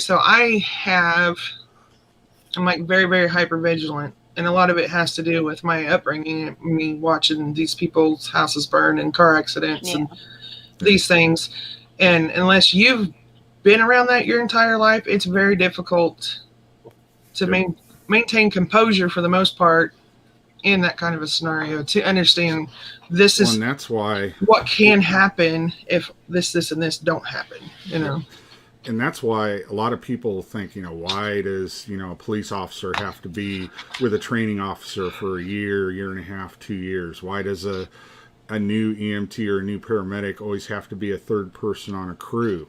Because, and that usually happens for about anywhere from 9 months to a year, they're a third person on a crew. Because you don't know, doesn't matter what you've been through previous to this, but when you go into EMS or you go into law enforcement or fire service, you don't know how you're going to react until you get there. Oh, and yeah. the problem is, if you're the only one that can do whatever needs to be done, then what happens? Because if you completely freak out, you lock up and you freeze, and somebody needs an IV started right now, which is a very rare thing, but it's possible. Who's going to do it? Yeah. Technically, an EMT can't do it, but sometimes you got to do what you got to do to save a life. I've said that before. Right. If I'm trying to save your life, as long as I'm not doing something like hooking you up to electrodes and trying to shock you with a car battery or something, Right. that's stupid. That's ignorant. But anything short of that, as long as I'm doing things that somebody who has medical training and experience would try to do in that situation to help the person, you're good. And that goes for civilians too, whether you're actively certified in medicine or not. Doesn't matter. Yeah. Yeah, and at some point you have to put aside differences. I've had to deal with people who, the house fire I was telling you about, where the guy was beaten up and then his house was set on fire. A lot of people didn't want to handle it because he was Guatemalan. I had to literally get in my car, drive across town to go see if he was there because nobody knew if he was in the house or not still. I literally got in my car, drove across town. They said, no, he should be at home. If his car's there, he's there. Go back and tell the fire chief, because I couldn't reach my dad. My dad was in the house putting the fire out. And let him know he's still in there somewhere. And he never notified anybody on the fire department until after the fire was out. And by then, it was too late. My dad tripped over him 3 times thinking he was a pile of trash because there was 4 or 5 trash bags piled up by the back door, and he had fallen into that. Mm. And just so anybody who's never been in a fire before in your life, I've been in 652 of them over the 5 years I was at the fire department. And once you get inside of a house, number one, all the electrical's off at that point before the firefighters go in, because the other team's gone around, they've turned off all the electrical, all the gas, and they've shut off all the water for the property too. Because we have the fire truck, we're going in, we control the environment then. We don't have to worry about a wire falling down and electrocuting us. So you go in, it's pitch black dark, you have a fire that's well seated, is spewing out black smoke, which contains all kinds of toxic materials. And it's usually about 2 to 3 feet down from the ceiling, because it just keeps on pumping it up there, and it starts falling down the ceiling. And then not only that, once you get in there, you have to turn on the light on your helmet, because you have to watch the smoke. Because if you're not watching the smoke is boiling and everything, and it's going to tell you when it's getting ready to do what's called a flashover. Because that gas that's all the way up the top, sometimes 2,400, 3,000 degrees, and that can cause the rest of the unburned materials that are in that smoke that's coming down and right on your head to actually ignite. It's called a flashover. A lot of people don't know what that is. Yeah. And you can't see anything at all. Even with the flashlight on, you cannot see the person in front of you. You know they're there because you're holding onto a hose and you're walking forward, and you know if you haven't tripped over somebody that they're still holding onto the hose. That's the only way you know. Well, I'll let you know, backwoods, when my dad, when they found him, it was a rookie that found him, that, identified him, I should say. The only thing wrong with him when they brought him out was he had a sunburn. That's how bad his burn was on top of his hand, was like a sunburn. That was it. The blood that was coming out of his mouth was no bubbles, which means his lungs did not. Yep. It wasn't oxygenated. Yep. So he was gone. He was gone before the fire started. So, so there was nothing anybody could have done anyways. But the fact that, the fire chief and the city police officer refused to let anybody know he was still in the house really upset most of the fire crew because, Well, yeah, that's one of the first things. I mean, when we would get a call, one of the first things we're listening for, because they used to do this, I'm not sure if they still do it, but we would have these little pagers, and there were voice pagers. And when dispatch would get a call, they would set off our pagers, and it would, this tone would go off, blah, blah, blah, blah, blah. And then it'd say, respond for a structure fire, whatever street, whatever city. We have 3 known entrapments at this time. We have station 19, 42, 36, 28 en route. Medic 2, Medic 3 are also en route. And then you're sent out. And then we would have to get from our houses to the fire hall, get in the trucks. And of course, at that point, we already know there's somebody trapped. So at that point, we're not screwing around. If you're the first due, you got to get your ass out of that fire hall and get to the property because there's somebody entrapped. Now, maybe they've gotten themselves out, but if they haven't self-rescued, that's your primary job, is to get life out of there before it becomes non-life. And a lot of people don't realize that.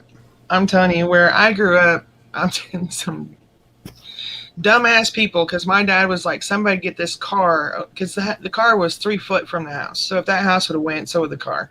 So my dad's screaming, get the car, get the car, get the car, while he was going through the back door, which is where the guy was laying. Dad, and it, a lot of people don't realize that, but my dad really was hurt by that, and I told Dad, I told JD, 5 minutes after you guys got there, he was in the house, and he was like, what, and I'll tell you something else. They classified that fire, and nobody but JD and the police chief knew what happened. And so that stuff, small town USA. Yep. The town I graduated from, there were 600 people, just so you know. It's a little bitty place. But I learned a lot in that little town. I mean, that's what I've had to work. Tornadoes. We had a 5 hit tornado right out, town over from us. I had to work that. I got put on traffic detail. Go ahead. But I still had to see injured people. I still had to chase people off the damn road so that our, paramedics could get through there. I still had to do all that stuff. But it's a mental thing. I mean, that's your biggest deal. And if you're not mentally equipped to handle something like that, stay out of the way, because you're more likely to either get yourself hurt or hurt somebody more so as well. Because if you're on a crew, especially that's going interior and you're a firefighter, and the nozzle man's up front, he can't look back and worry about you because his job is to protect the crew. If he sees fire, he's got to hit that fire with the hose.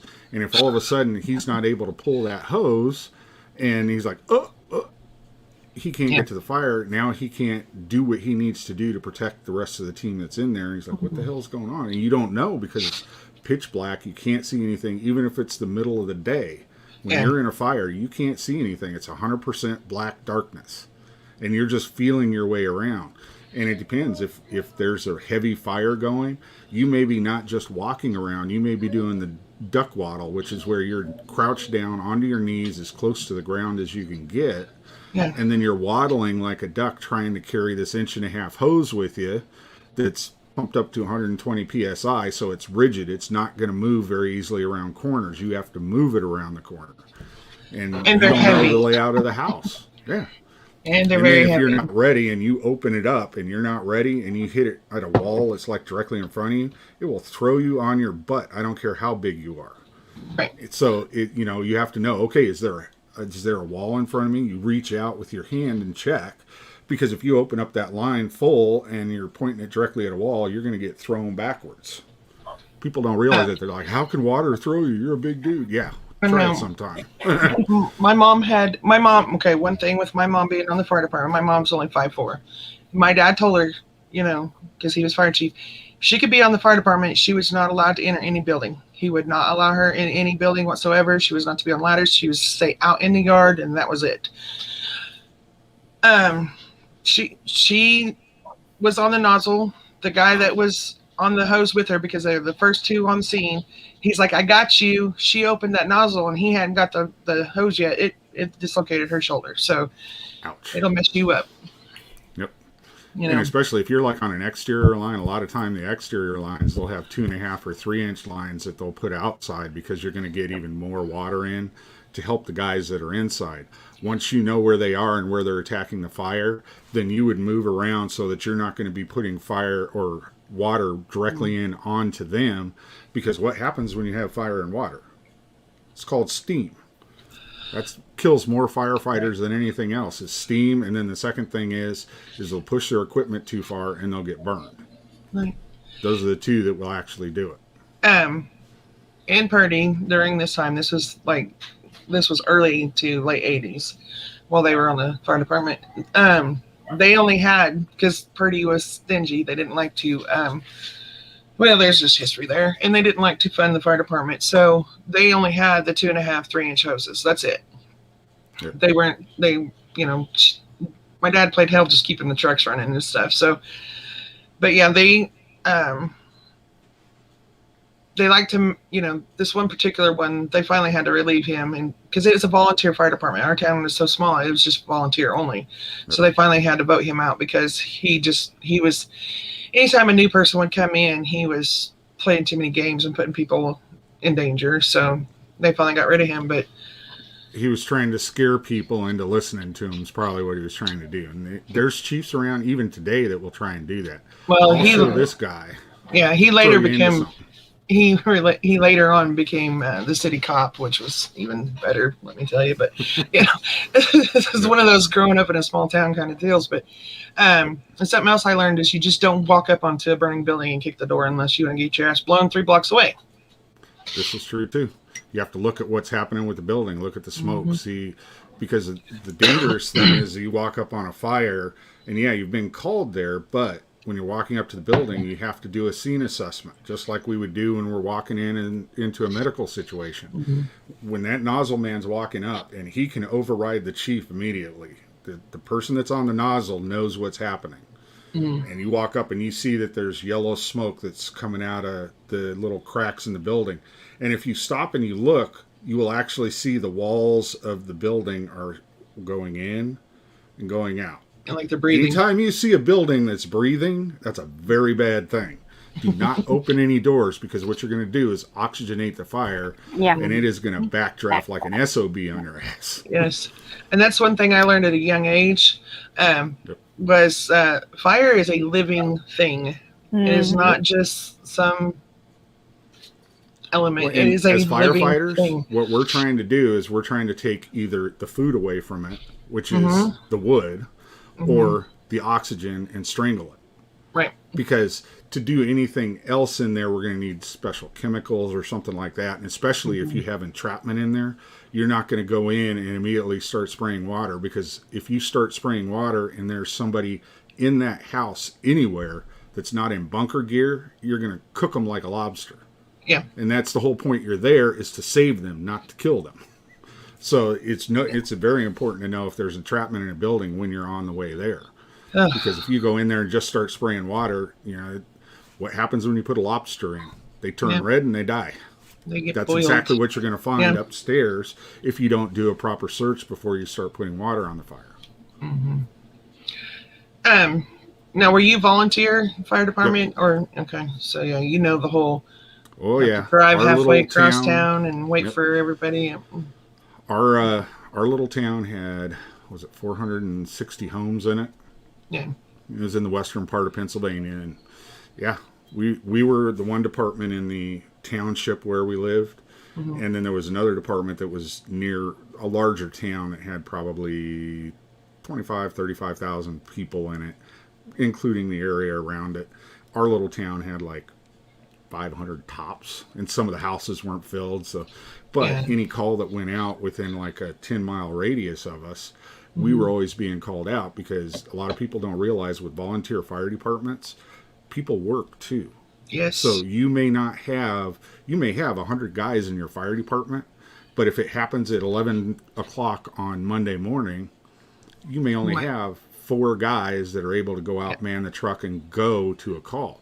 So they would end up toning out 7, 8, 9 stations to make sure, hey, if this thing's really a cooker and we've got people involved, there's going to be enough people there to go and grab people, pull them out of the fire, start working on them, and we can still have somebody working on the fire, putting the fire and knocking it out. Yeah. The scariest fire that we had to respond to, and I say we because, it was a family affair in my house, so was it was in Exeter. Babe, how far is Exeter from Purdy? Do you remember? I may have put him to sleep.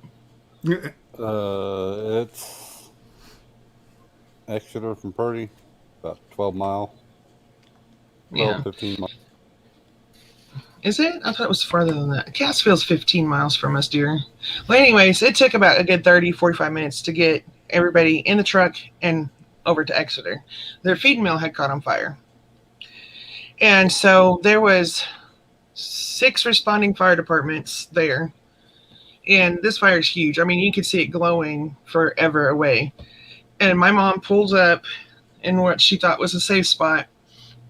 And this fire department, their communications were not good. Yep. And in the mix of this, somebody forgot to disconnect the electricity. Ouch. Me and my 2 sisters were sitting in the back seat of this car, and we hear boom, and the transformer blew up, and this fireball the size of the sun, it looked like, come flying right for the car. And my mom was like, everybody heard it and turned, because this department thought this department had done it, and the whole thing there. And all she heard was us screaming bloody murder, because it was coming right for us. Luckily, it just went right over the car and kept on going, but that was the scariest. And I mean, I've watched houses burn completely to the ground and stuff like that. And the second one was the guy thought it was a practice burn, and he had thought I shouldn't laugh. He had thought he had gotten everything out of his house, because they were getting ready to rebuild, and he forgot some shells in the closet. Oops. Yeah, they scattered. That's not fun. No. Yeah. I was like, everybody, there was not enough places to hide. That was the second scariest one. But yeah, that sounds pretty scary. The third fire I was ever in, so I wasn't by myself. Number one, the person on the nose with the nozzle had probably 10 years in the fire service. And then our captain was right behind me, and she had probably 18 years of service at that point. And they knew I was new, but they knew that I wasn't just going to, sit down and not do anything. They knew my mentality, because both of them were in the military like I was. They know this guy's going to charge at it, so they wanted to make sure I was between 2 experienced people. Mm-hmm. We go to this house, we go in the side door, and we're spraying down the fire because it had started in the basement and it had collapsed the living room floor and everything. So we're standing over in this little staircase area that's off to the left side of the house and spraying in and trying to hit down the water into the smoke to try and cool it down a little. And as we're coming out, we heard something that sounded like a whistle or something. Like, what the hell? That doesn't sound good. That's not a good sign to hear in a fire. So we step over this hedge, and as we're stepping over the hedge, all of a sudden you hear one of the 35 oxygen tanks that were in the closet right behind where we were standing goes boom, and you see a blue-green light, and it just shoots right across the house and almost comes out the other side and hits some firefighters. Yeah, it's like a torpedo. Yeah. We all hit the ground because we were all former military, so we heard this. We all go face first into the snow, and we're like, what the hell was that? And we looked back, and right where we were standing, there were oxygen bottles popping off and flying across the room. Oh my gosh, Oh, yeah. that was wonderful. Yeah. That was Ooh, like the third or the fourth fire I was in on. That that's was fun. scary. Now, did you have any fire experience in the military? I know you was at No. MP, so okay. See, my dad, I when had he no was in the fire Navy, service. Yep. he was on, oh, what was that called, babe? He was on a frigate, which is the oil thing He in the was Navy, but he was on the fire department. Yep. Well, everybody Control. basically in the Navy. I grew up in San Diego, so I know a lot of Navy people, Mhm. and they'll all tell you I'm sorry, when there's a Bruce. fire.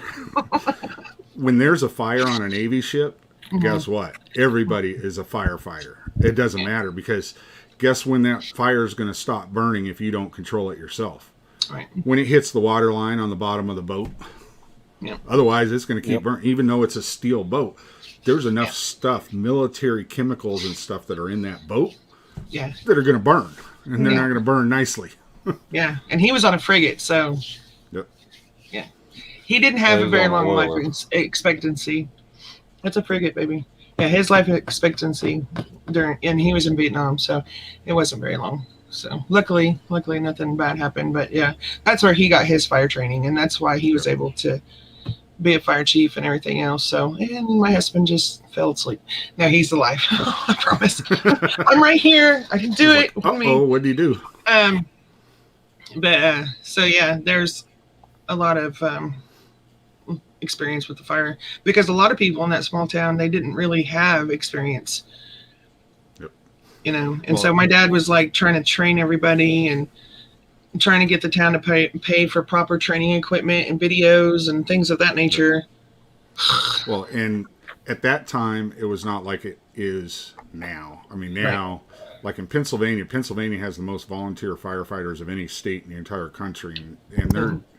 It sounds like a lot. They have 35,000 firefighters that are volunteers. They don't get paid anything to do it, and they go out there and Nope. save people's lives. Yep. But And it's about tiring. 8 to 9 It's years tiring. ago, they had upwards of 75,000 volunteer Wow. firefighters in the Wow. state.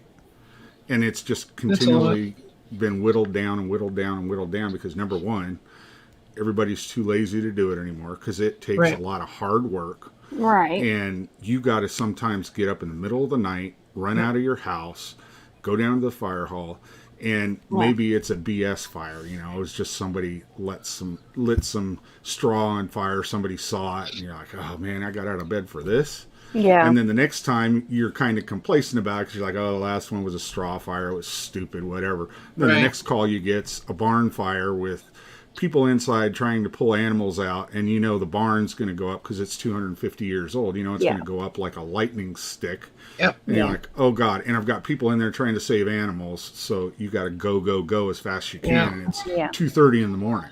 And you Yeah. never You gotta know go because from 0 to 100,000 like that.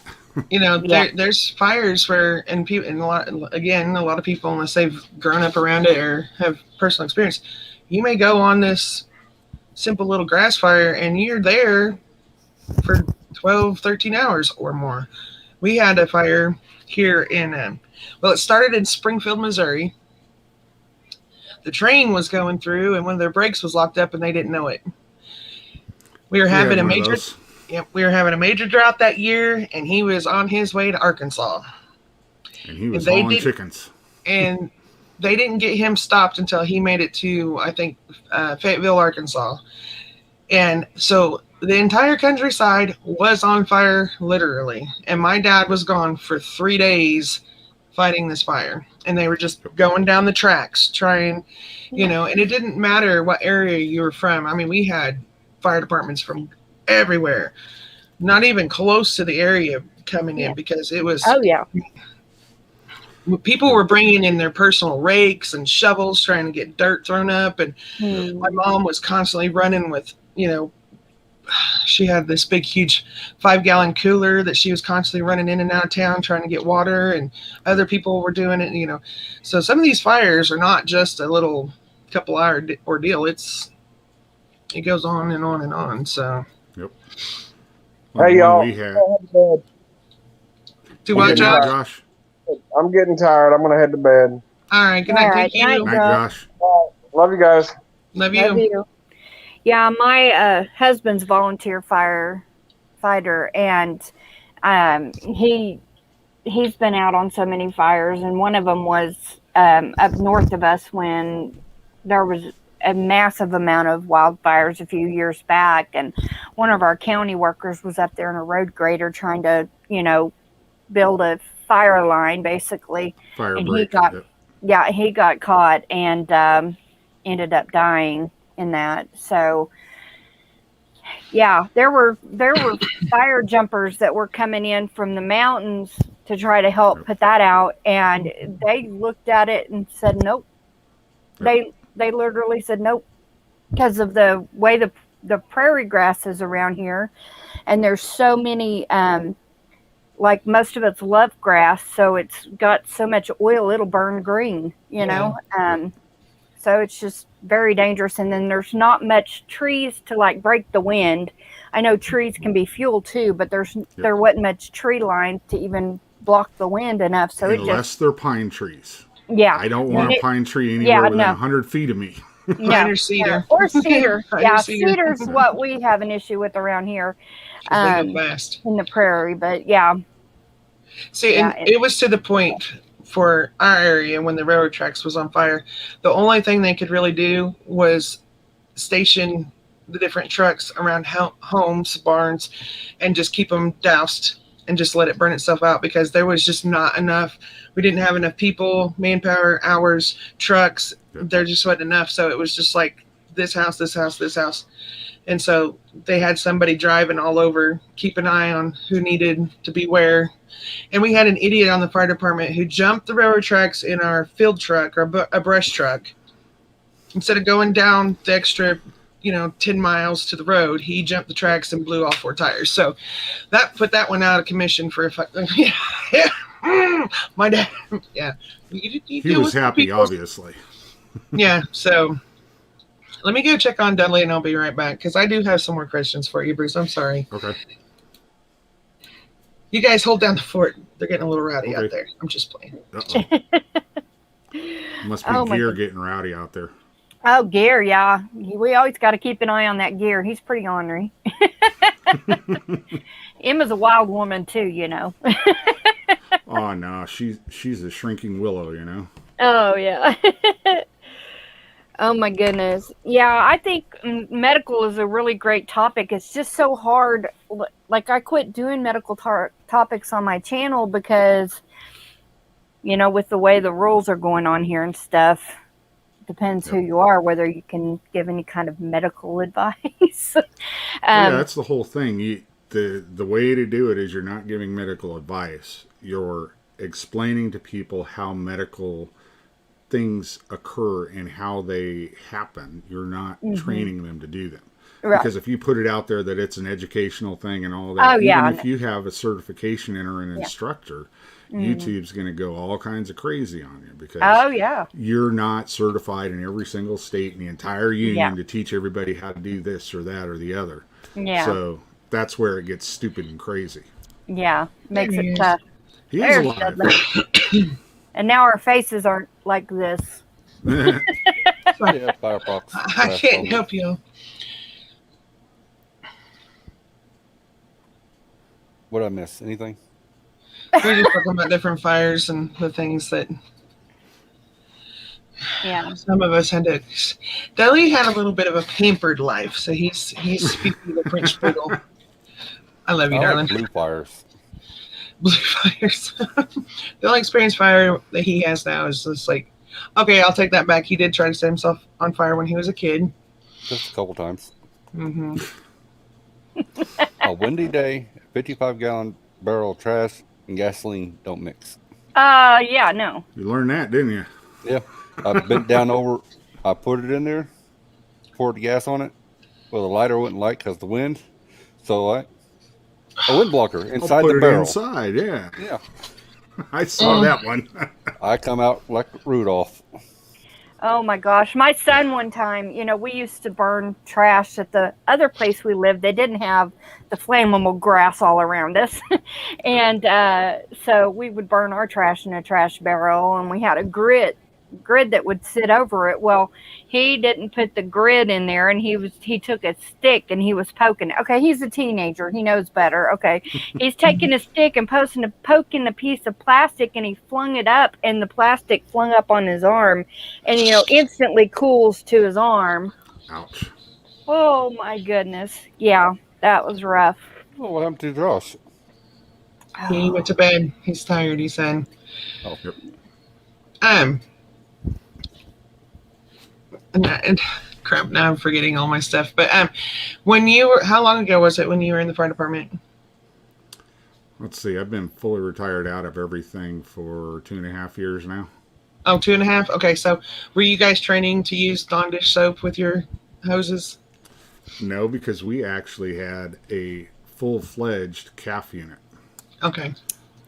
Yeah, For down everybody here. out there that doesn't know what the hell we're talking about, it's called compressed air foam Yeah. solution. And what it is you pour, it's basically like dish soap is what you pour into the water. And then it's aerated inside of the pump. There's a special pump for it. It's aerated. And then it's shot through the hoses. The only problem with that is because you're not shooting solid water through it, you can actually kink your hoses and lose all pressure at the nozzle. That's something very important to remember when you're doing it. You got to know if you're using water or you're using the calf system, because you can do both on that truck. Oh, nice. Yeah. And please my know, husband would know, but yeah, I didn't. Yeah. Around here, well, I mean, I'm pretty sure it's probably the same thing now, but they do tell you, if worst case scenario, throw some Dawn dish soap in there. But please know, how to handle that fire. If you've got a grease fire, the last thing you want to do is hit that thing with water. Yeah. Exactly. Even in your car. Yeah. Even on the engine of your car, you do And not want to start with water, or you're going to have. Whatever you do not use flour to try and put out a fire on the stove. No, that would make it intensify. Yeah, because fire, basically think about a fuel air bomb like you've seen on the Vietnam War movies and stuff that explodes and goes really wide.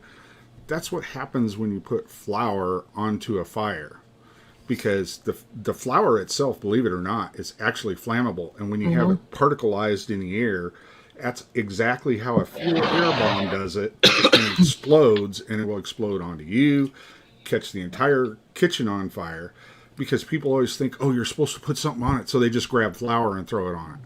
Now, you gotta put baking soda on it. Baking soda. So is coffee creamer. Coffee creamer is highly flammable as well.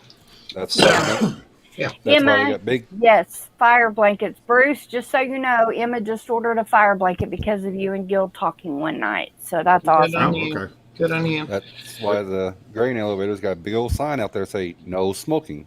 It's all the dust. Mm-hmm. Yeah, and those fire blankets are good, but they're not the end-all, be-all. Right. What you use that fire blanket for is to wrap around you and anybody else you're trying to rescue. You wrap it around you, get it completely over you, and then get the hell out of that door. Yeah, It's you not don't gonna crawl under 100% the bed protect and you. cover up with a fire blanket.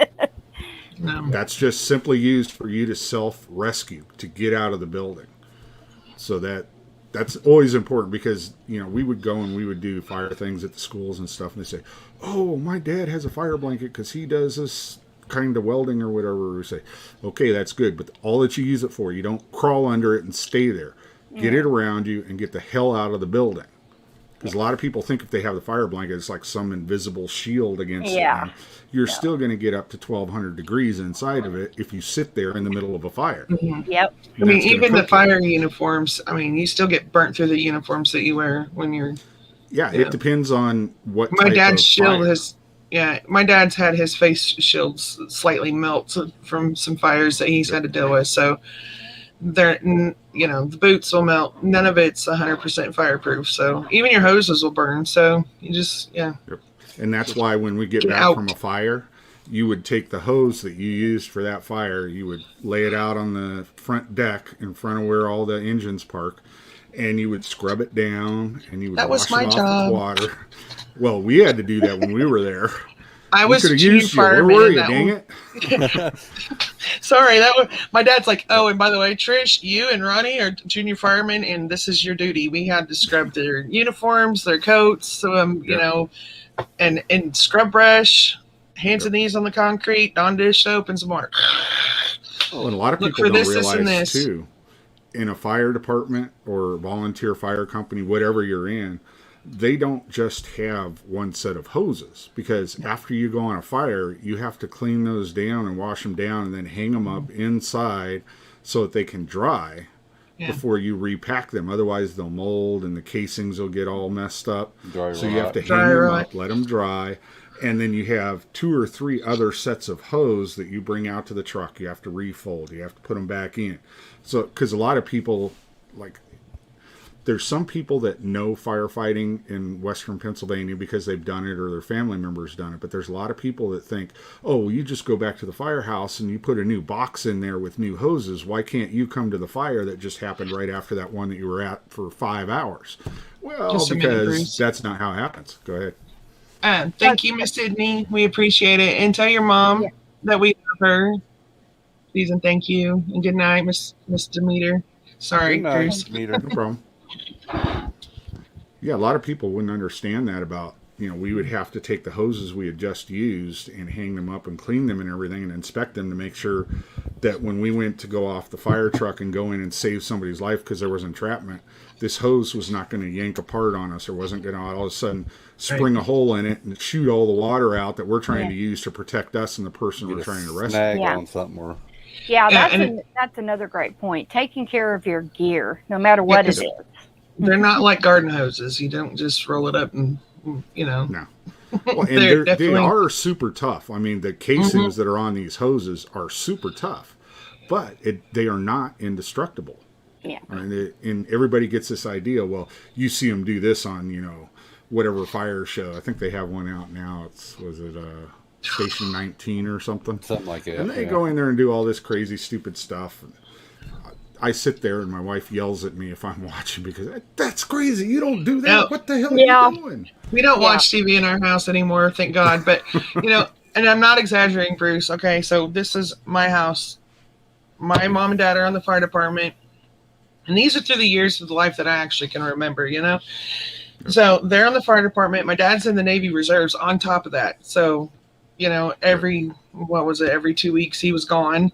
Plus he was working a job where he was working 10 hours a day, 6 days a week. She was working her job, you know, 5 days a week.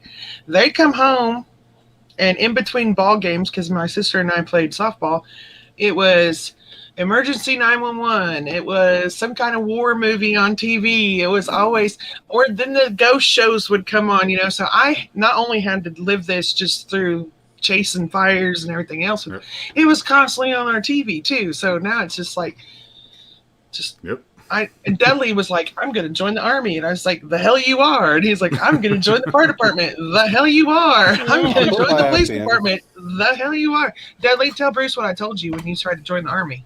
Just shoot me in the knee. Damn straight. Well, actually, right now, Dudley, if you wanted to, you could go to a volunteer company and be a driver. You wouldn't be going in on the fires and stuff. But one of the biggest problems that most fire companies have is having somebody who knows how to drive an 80,000-pound vehicle and not break it. Yeah. Or flip it. Yeah. Because those water tanks, kill the firefighters just so that you all know, the water tanks, that water's sloshing and that Yes, truck is it does. rocking. Yeah. They're not fun. Endorsement. Yeah. And that's one of the reasons why they wanted me, because I had my commercial CDL, I had my hazmat, my tanker, all that stuff. And that's one of the reasons why they wanted me in the fire department, was because I had 5 years experience driving over the road in an 18-wheeler. So, you know, a 75,000-pound pumper unit from the fire station, and it was a straight truck, was nothing. I was like, I can get that thing into anywhere. Where do you want me to put it? And they also need like storm watchers too, to help with watching storms. Spotters. They need spotters, and they need people to relay to the spotters like what they're seeing on news stations, like if they're seeing circulation on the radar, things like that. They need people like that. They need people to do the book work, because somebody's got to send in the claims and keep up with Here. the spending and all of that. And so, yeah, they need all kind of See, people in the I volunteer, did put and my it's not application much in. that you get from it. Like here in Oklahoma, my husband, like when he does retire, which he could retire now if he wanted, it's like $200 a month or something like that, $250 a month. So it's not much, but it would help supplement income, when you do retire. In our area, it doesn't work that way. If you're not on the fire department, you don't have any business. They do not. Nope. They don't do that. They don't Yeah, train. They don't do any of those things. I put my I mean, you can application get in for the fire certified department. for like CPR and first aid and stuff. I'm sure they do that. But as far as any kind of fire, you have to be on the fire department or you're not. Right, but that's what I'm talking about. That's what I'm saying. Yeah. The volunteer fire departments need people to be do on the there other that's stuff. good at spotting, good at But, reading I mean, storms. Dudley put in his application and they didn't accept it. So They needed 7 guys and Yep. 3 people put in applications, and none of us 3 got called. Yep. Well, you just got to That is keep crazy. checking too, because like it's a good old boy network around here. So if they don't Mhm. know who you are, you're not getting nowhere. yeah, So, like and we the only live in reason, an area that's just in between 2 towns. So even though we're in one basic, our address is for one town, but he actually volunteers at a different town that's close by, and they all kind of will accept people from the different parts of the community. So if the one that's closest to you won't accept, maybe one that's nearby will. Depends on the area, I'm kind of glad I didn't join Monette Fire Department because I burned a mattress out here one day. Well, they called 7 trucks on me. great, yes. One- Now listen carefully here. 7 trucks showed up trucks- at my house. One of the trucks came that the guy said, well, you can't do that, but yada, yada, yada. Well, we're going to put it out for you. Well, they spread it out, sprayed it with Dawn dish soap, and it smoldered. They, all right, we're going to go. 3 hours later, I was able to finish burning because it restarted. Now that's not the whole story though. When they opened up their hose, okay, because I'm a stickler, and Bruce probably the same way at his house. You do not start a fire unless you have a garden hose, and the entire perimeter is soaking ass wet. It don't matter. Yep. That's how it is. If you're in any And- kind of area that has tinder brush around that's going to go like that, you better have a hose out and you better wet it down before you start a fire. And see, Dudley gets mad at me. He gets, grass anyways. yeah, he gets for our burn pile was way out on top of an old tree stump. Not recommended unless you know where your gas lines are. Just saying, because you can blow up your neighborhood if you don't know what you're doing. But and that's a true story. Experience. Oh, yeah. But it was way out in the middle of the yard. There was no gas lines or anything, and my parents had been burning here for years trying to kill this old tree stump. Right? There was no trees, no structures, no nothing within a good 30 feet of this burn pile. Okay, every so often, we would douse it to keep the fires low and to keep embers from blowing around. They roll up in their trucks, crank open their hose, hit this thing full blast, and embers just all over the neighborhood. Like a big old That was mushroom brilliant. ball. Drive away. 3 hours later, I'm like, babe, you can go finish burning that wood? Yeah. So we did. Suburban makes a great point. Stumps and trees under the roots can burn Yep. for And that's why I days say, underground. do so. not burn tree stumps unless you know where the gas lines are, because that tree stump's close to a gas line. You can blow up your entire neighborhood. Yeah, It's one of still those wood root underground. systems can spread out really far. So. Yep. Yes. Well, I was always taught your roots on your tree are going to be spread out as wide as the tree is tall. So if you've got a tree that's 50 foot or taller, you've got roots out every bit that far and farther. Yeah. So And the reason I said with the pine trees, if nobody's been around pine trees before, if there's a fire, a pine tree is like a Roman candle. Oh, if people yeah. don't know that. Yep. Number one, the outside will take off and run up the tree in about 13 seconds. I mean, it just goes from the bottom of the tree to the top of the tree and it just races through. And then it's burning on the outside, and guess what's on the inside? Never heard of Terpenes. pine tar? Yep. terpenes Yeah. and pine tar. Yep. Yep. This is fat wood, Yep. and That's what's inside of a pine tree. yeah, and Yep. this is the color's not doing it justice. It's like a dark orangish color in here, and that is the burnable. Yeah. You can kind of see the dark lines. That is terpenes, which are great medically for you, but for fires, unless you're trying to start one with fat wood, you don't. And that's don't one thing. want- We have a lot of pine and cedar around here, and they burn way hotter and way faster than any other tree in the area. That's why you don't put more than one stick or something like that in a wood Mhm. stove because it burns so hot.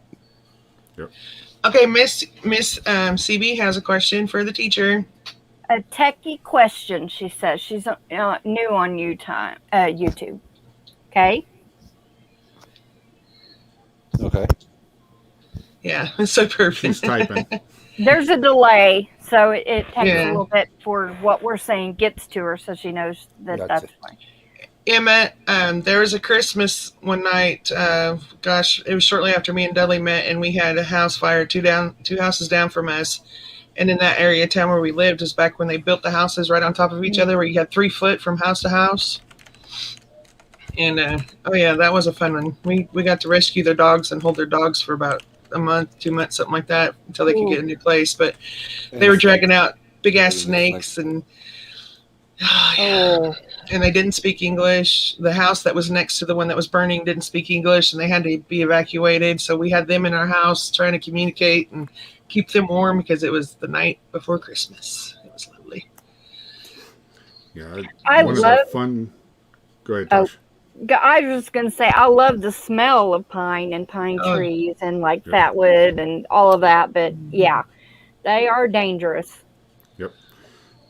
The scariest one I went on, we had a snowstorm, and there was a car wreck that was on a road that was probably about 2.5 miles from where we lived and our fire station was. And this was at about 11:30, 12 o'clock at night. And we had a snowstorm that was blowing down off of, where was that one coming? That one was coming from Lake Erie. So at this point, we probably had about 4 to 6 inches of snow on the ground, and the roads had not been treated because it didn't snow the day before. It started snowing that night after all the traffic was out, so nothing had been done to the roads. Well, guess what? We're hauling butt to go to this car fire that was out on one of the main roads, and we're in a fire truck that weighs close to 80,000 pounds, and we had about a 4-degree hill that we had to go down to meet up with this other road so we could go to where the wreck was and the car was on fire. We slid down that entire thing all the way into the intersection, and the fire truck was sideways, and it was pointing the right direction, and our chief was actually driving at the time. Because I was sitting over in the officer's seat, and I thought I was going to die. I mean, I dug my fingernails into steel at that point because we were spinning sideways on ice. It stops. We're pointing the right way. He hits the siren again and takes off like nothing happened. I looked at him. I was like, "You are crazy." That was like my, probably about my 300th or 400th medical fire type call we'd been on. So I'd been in the truck several times, knew what was going on. But, oh my God. That one got me good. What do you do with fat wood? Okay, fat wood is you just shave off some of it with a good sharp knife, and it makes little curls, and you use that to help start a fire. You with your flint and steel or with your lighter or whatever. Like especially if you have a little bit damp, tinder and stuff to go on top. This will burn pretty hot, and so it'll keep going long enough to dry out mildly damp stuff. I use this in our fireplace in the house here. I use that, and I'll use strike a fire sometimes too. If for some reason I can't get the fat wood to go up like it needs to, strike a fire is real great because it's like a big match. Yep. And you can just strike it, and this has wax in it, and so I use that in my fireplace sometimes when the fat wood alone doesn't do the trick. But I also shave some of this and put it in a baggie for my fire starting kit for like whenever we go camping or whatever. And it's just really handy to have. And most people that are like into camping or they go out and they like to test themselves. They're prepper or survivor type people. They will have fatwood on them, and normally what I try to do is I try to find fatwood in the area and grab it. But you can go to Home Depot, Lowe's. They sell it in a big bag or boxes of it. Yeah, And, I order mine online and it's cheap. Like if you do it on Amazon, it's usually pretty cheap. Yep. Sometimes it's cheaper than in the store, I've found, like if I order it on Amazon. But it just kind of depends on who you're getting it from. Sorry, I didn't mean to interrupt you, Bruce. Oh, you're fine. Sorry, we're having some internet difficulties on different computers. Oh, okay. Huga.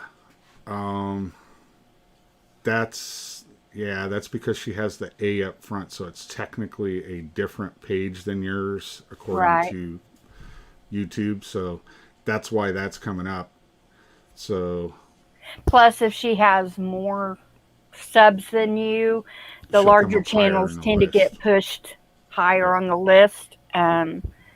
And another thing you can do, CB, is anytime that you're doing a video, in the description, like where you're putting in your tags, make sure and put Haig Homestead, Huga Homestead, but Haig Homestead or a Haig Homestead, do both of them, and that way if somebody's searching it, maybe it'll pull yours up quicker.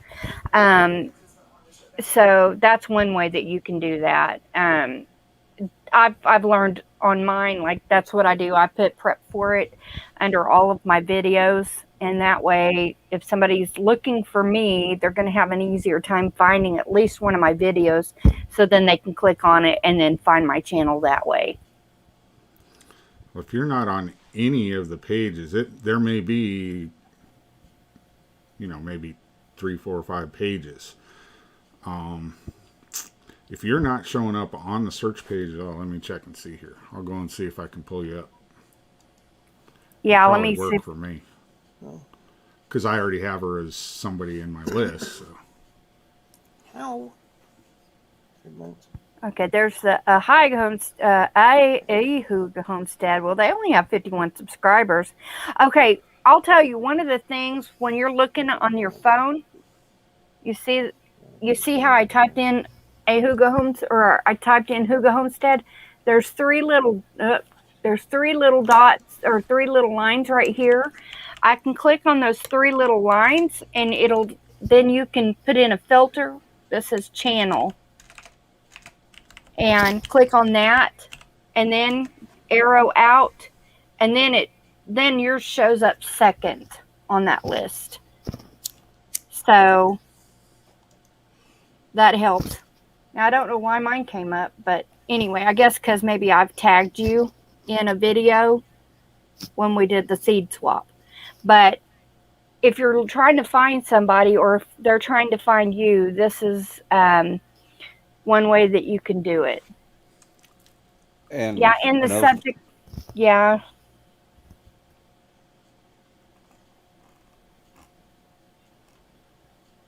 And another good thing to keep with you is laundry lint from the dryer. This is true too. Yeah, if you don't have a lot of fabric softeners in there, that tends to not make it as flammable. Well, that's kind of crazy. I searched her over here, and I have her already. I already have her channel. And she wouldn't show up at all on the search for me, and I went into the filters too. That's weird. Yeah. That's a share. Let me copy the link. I'll share your channel link on here. Yeah. Huga Homestead. The moderators can share links and.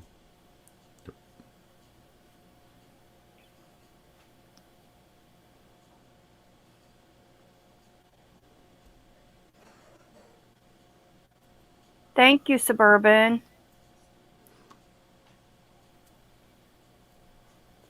There's Huga Homestead. So we'll share that out. So yeah, if you haven't sub to her, make sure you click on that notification bell so that you'll get the notifications.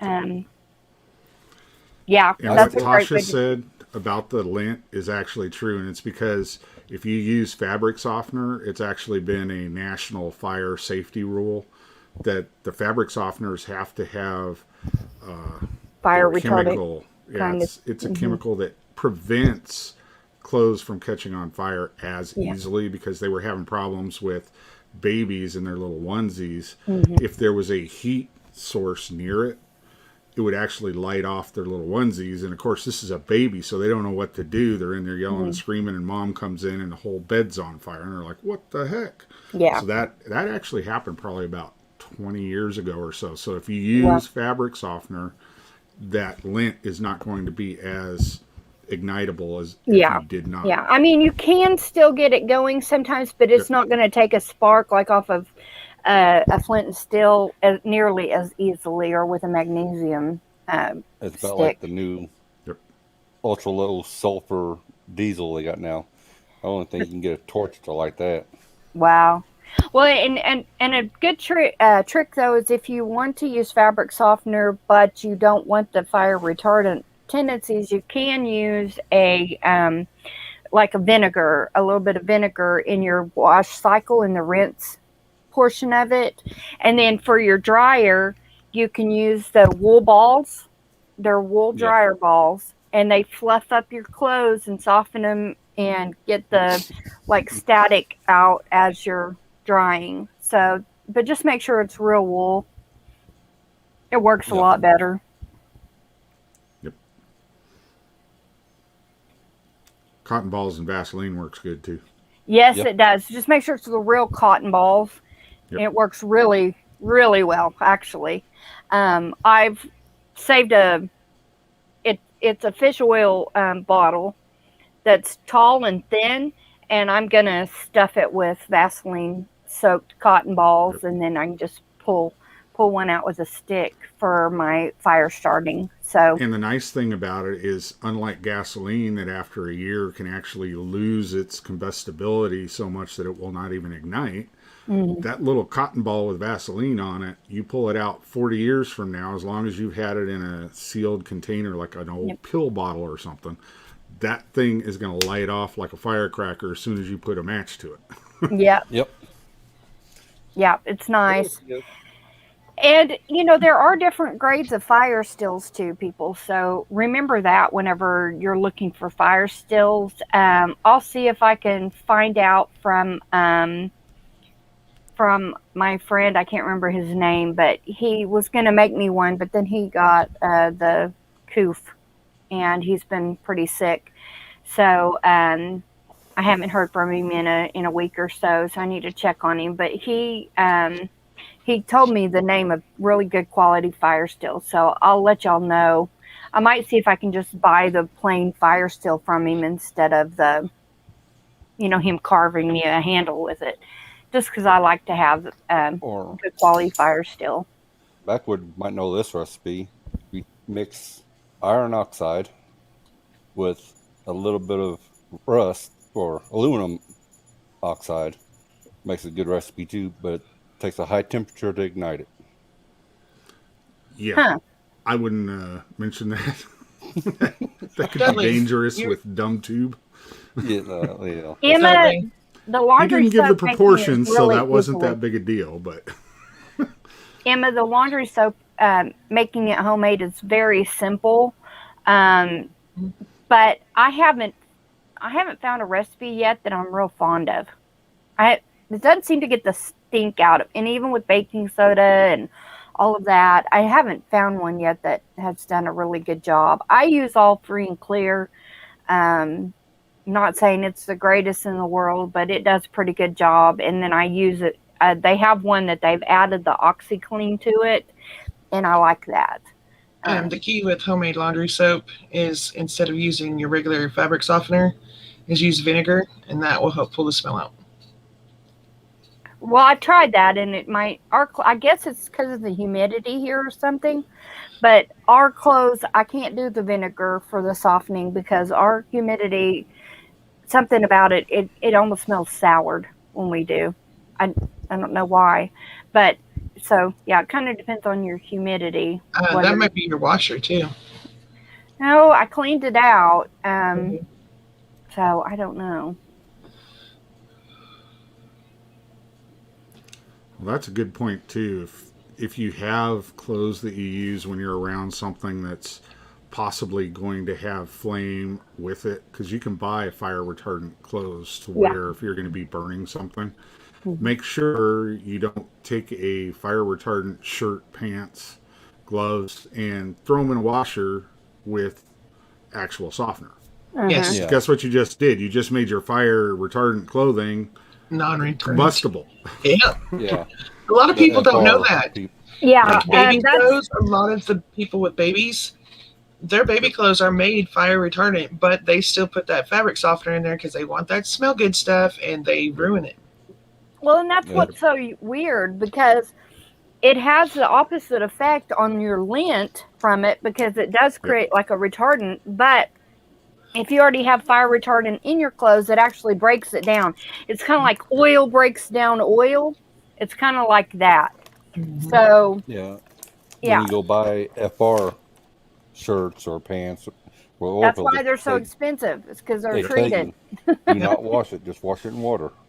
And the funny thing is, I never had any FR clothes until I started doing fireworks shows. I was actually a shooter for one of the big fireworks places in Pennsylvania. Oh, wow. And then I had to get FR stuff, and I was already working in the fire department, and I'd never seen this stuff before. I was like, "What the hell?" Yep. So you're not only what's the MP fireman, and you were a EMS. EMS? EMTA. You're a pyrotechnic too. Okay. Hey, you got to Some learn inputs all about- aspects. You got to learn all aspects of the fire, like from all angles. Well, How to set them real good, and it makes sense because I'm the pyro in our family too. So I am too. I'm the one. My husband could care less. He'd just as soon start a fire with a torch. He was just like, I'll just take a torch It's and quicker. Yep. But me, See- I like to have that achievement. I like to, gather my little kindling and sit there and strike it. And, and they just look at me like I'm out of my ever-loving mind. I want to address CB real quick. Your kids go to bed in clothes. I put my grandkids to bed, and we wake up in the morning and everybody's naked except for their pull-ups. Yeah, my daughter, she stripped everything off. It didn't matter what it was or how, if it buttoned or zipped in the back, it didn't matter. She found a way to get it off. And the youngest one, he will not go to bed. If he has pajamas on, he will not go to bed. He only wants his pull-up. Wintertime, summertime, he don't care. He's not wearing clothes. Yeah, my daughter's that way. Not to they wear the same clothes for days and days when they're with her, so it's, what are you doing? So, and she lives in a trailer house, which is a giant tinder box all of its own. Oh, yeah. Yeah, all the glue that's in those is. Well, I've not been on one fire call to a mobile home or a modular home that has not burned to completely the ground itself. I Yeah. mean, that glue just goes like that. Yeah, It's and almost then like you the have gas the in it. formaldehyde that's in the cabinets. If they get real wood cabinets, the formaldehyde that's in those cabinets and all of that stuff's burning off. Oh my gosh! And they're encased in metal, so the heat intensifies inside that metal. So. Yeah, makes it an oven. Yeah, my mom and dad had they have a metal roof on their house and metal siding. And my niece, who has her own issues, we won't go into, decided that the only way to get the glue and paper off the carpet upstairs was to set it on fire. Oh God. Yeah. It worked. Oh yeah. Yeah, I'm sure it did. It took everything off, didn't it? Yeah. Luckily, Oh, go ahead. my dad, and this was dead of winter. It was, oh God, it was only 10 degrees. We actually had snow on the ground in Missouri for once. And my dad had enough time to tell her to get her ass downstairs, and he ran, and all he was in was his shorts, and they got to the van and called 911 and waited for the fire department to get there. And luckily, I mean, the fire was contained into the loft, but there was water damage throughout and everything else. And it was fun for the firemen because as they was spraying to get the fire out, it was freezing on their tile floors downstairs. So everybody was in a giant skating rink on top of it. And They had to call another fire department because Nonet's pumps were froze up when they got there. Yeah. Oh man. It was a joy. Yeah. So yeah, God, it was a nightmare. So yeah. Fun stuff. Mm-hmm. Fun. So yeah, if you live in a house with a metal roof, be prepared that it's Yeah, we have a metal roof and we have metal siding. But we have that because our area is so prone to fires. It's a good and a bad. There's pros and cons because you know, I mean, if there's embers flying up in the air, they're less likely to catch on our house because we're metal. But if our house does catch, it is going to be like an oven, you know. Yeah. But for us, more than likely the fire would be an external fire coming towards us, and it would be safer to have the metal. Yeah.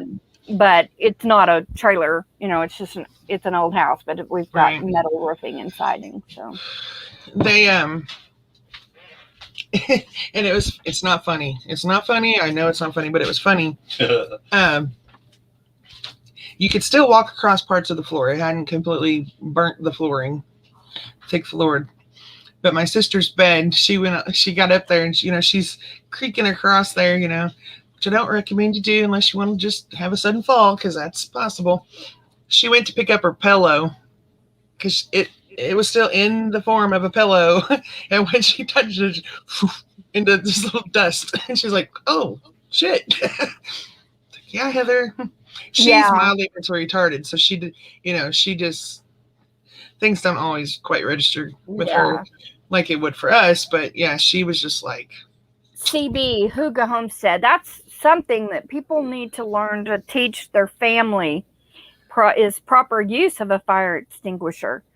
A lot of them just think you just pull the pin and just start spraying the fire, but you need to spray the base of the fire and sweep back and forth. And so that's a good point. People do need to be practicing, but they can get to where they just want to play. Well, and another thing is don't stand where it's going to blow back in your face, because you can get sick from that. I had a neighbor, and he just couldn't avoid it coming back on him. He actually got smoke inhalation from the fire extinguisher, not from the actual smoke. Yeah. So. Yeah. He was sick for weeks. He's coughing up his lungs for weeks because he wouldn't go actually into the hospital. Yeah. Am I echoing for you guys? I don't hear an echo on my end. Okay. Yeah. But yeah. My dogs are going nuts. My dog's snoring over here. Yes, dear. Yeah, we had we were the only ones on our side of the street because our street's a dead-end street, and they started building Habitat for Humanity homes. I think there's 6 behind me now. I lost count. They can't put any more out there. I know that. There's no room. But one of the houses caught on fire. Not the whole house. It was a kitchen fire. When they built it, they built it with a special insulation that keeps the fire down. Uh-huh. But due to the toxins and everything else, they had to replace everything in the house because, you can't. Which the metal and stuff, like your washer, your dryer, and stuff like that, it was never in any danger of the fire, but they still made them throw it away because the insurance company made them throw it away because of the toxins in the house. But she had worked all night, was tired, and started frying some pork chops while her boyfriend at the time wanted something else to go. They jumped in the car and went to Walmart. She forgot to shut the stove off. Oh. Yeah. That's not good. Mm-mm. And then it was like a couple months later or a year later, the neighbor right next to her, her mom had brought over dinner because she was working late. And at some point, one of the boys had bumped something on the stove that turned the self-cleaning part of the oven on, and it locked the door. And the mom had put a pan of grease in the oven. Oh no, that's So, not good. No luckily bueno. it was just smoke, and they were able to unplug the stove, and the fire department brought their big fans and blew it out and stuff. It wasn't no big deal. She had to get a new stove, obviously, but yeah, everybody's like, these fires are moving closer to your house. I'm like, you just shut your mouth right now. Yeah. No, Hey, not happening here. Bruce, would you be willing to come on Mouse and I's Wednesday night show to talk about fire safety?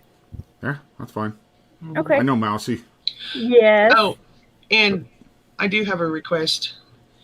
Can you do a show with Courtney on her members only for child CPR? I can do that. It's, basically what we went up to over her, for. Yeah, what we went over for. Mhm. Number one, ask her if she can do it, because she wants to do more medical stuff on her members only thing. So Yeah, I check love with the her, members because I don't only want to thing. step on her toes. It's Right? her No, channel, I was going to. Yeah, I don't know how to contact her, so. Trish, we can always shoot do her it an on email. ours too. I mean, it can just be a private chat that's sent out. I can just do a Okay. private link unlisted Yep. if Courtney's not interested. Well, no, I mean for everybody, because there's. I know you can't compress on a child like you do an adult and stuff, and some people. Well, just might for your need to- own, it's a good idea. I would suggest it to Courtney too, but just for your own education. What you do is you take two fingers, and if they are between 0 and about 9 to 10 years old, your two fingers in the center of their chest, and the way we would teach everybody to do it is just draw a line directly across their chest from each nipple, and right there put your fingers, and then you just press with those two fingers, and you don't want to Hey. compress it completely. There's All that you Dustin. want to do is push it down just a little, just enough so that you're getting about an inch, and then let it recoil. You don't want to crush, because their bones are so flexible, and if you really start pressing hard on a child's chest, especially a young child's chest, you can do a lot of damage to the organ itself if Right. you press too hard. Right. Oh. CB, I don't really do Facebook, so I mean, I have Facebook, I just don't ever get on it enough. But yeah, we'll have to. What up, You- Dustin? Trish, you can Okay. also do it on your Boston. channel. And Well, but that's just no. And then this is why this is Courtney's thing. I'm not taking this from Courtney. right. This is That's- this yeah, is her that's thing what I that mean. she So, started. I mean, if she doesn't and I want was to just- do it, I'm just saying if she doesn't Well- want to do it. I know, but I don't see her not wanting to do it. Yeah. So I was wanting to change or me and Trish was wanting to change the name of the this chat, because Let's Chat kind of, I don't want to. Courtney's live stream is Let's Talk. She's done a couple Oh, words, Let's Talk, and I told him that's too close to hers, and I don't want people thinking we're trying to, take Mimic from her. So we're just gonna do Saturday night sit in. Saturday night chat. Yeah, Saturday Something night like sit that, in or easy. something. Yep. Last warning. Thank you.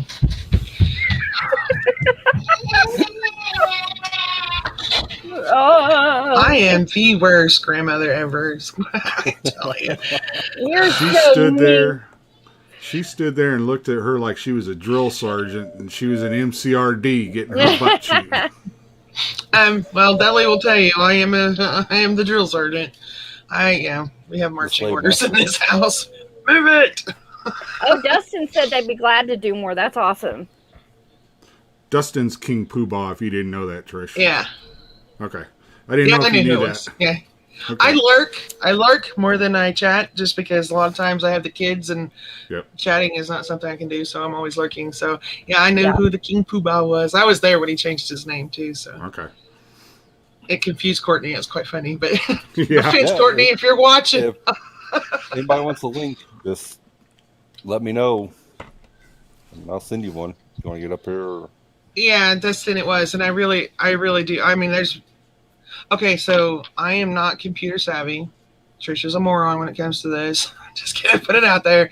So I really can't get into the whole GIMP thing with Vipersil, even though I think it's probably pretty cool. I just don't have that mental aspect of my brain don't work. But See if he's using GIMP on Windows or if he's using it on a Linux system. So I got it on He's Linux. using it on Windows. Windows? Use it on Windows. I have it on Linux, but yeah, the Linux systems operate exactly the same as the Windows systems operate. So if you go and watch that and you want to learn something, everything within GIMP is going to work exactly like it did on his Windows computer and your Linux computer, as long as you have it installed properly. I got it on my Linux. I can use it on Linux. So I didn't know if it was the same thing as on Windows or. Yep. They're exactly the same. Should be set up exactly the same. It's just the way it operates under the shell that you're using is different coding for the language that you're using for your operating system. Gotcha. Okay. Yeah, I'm a geek too. Yeah. Yeah, Dustin, I agree. He was a great teacher. And that's why, would you ask Courtney if she'd be willing to do another class like that with the child side of CPR? He said, yeah, but. Did he? I didn't see it. There it is. Sorry. I can't. Okay, so I don't multitask in this conversation thing very well. I'm either listening and looking at you and retaining, or I'm over here in chat, not having a clue over here. It's hard to go back and forth sometimes. I'm getting older, so my capabilities are dwindling. What, Dudley? I said you have to stop when you talk walking. Okay, I'm not that bad. I'm not far from that, but I'm not that. My husband always tells me to shut my mouth when I'm talking to him.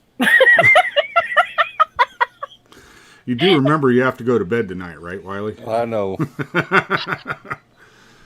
See, that's why I keep myself on the nice and neutral, because I don't want to have to sleep with one eye open. He loves that dangerous side, He is all about that. I think.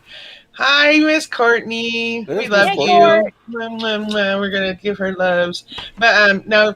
What's that song off of Top Gun? Rocket Man? No, Top Gun, dork.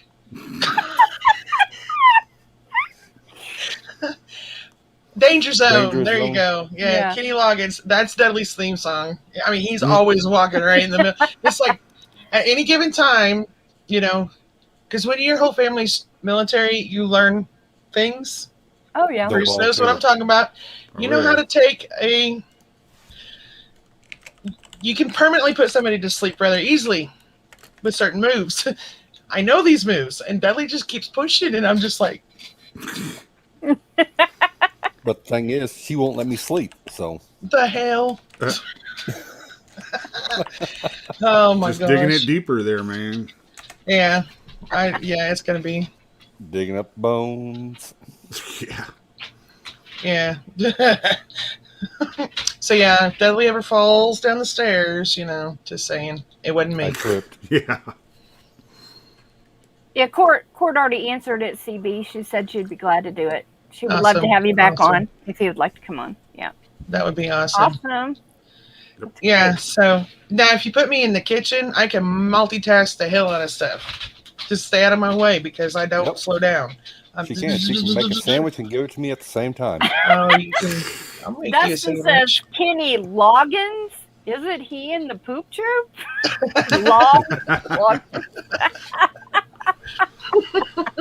And of course, we all immediately got what he was saying. Yeah, and that is a danger zone too. Yes, it is. Are we all? Nope. Courtney, gear. We got to get gear, unless he's already signed up and I didn't know about it. Gear's the only one that's not a poop troop member. We're just gonna have to. It's okay, CB. No big deal. He has Otis, so y'all can go mess with gear. I'm not messing with Otis. Me and sharp objects don't work well together. Just saying. No, you and plastic don't work well together. When it's broken, it is sharp.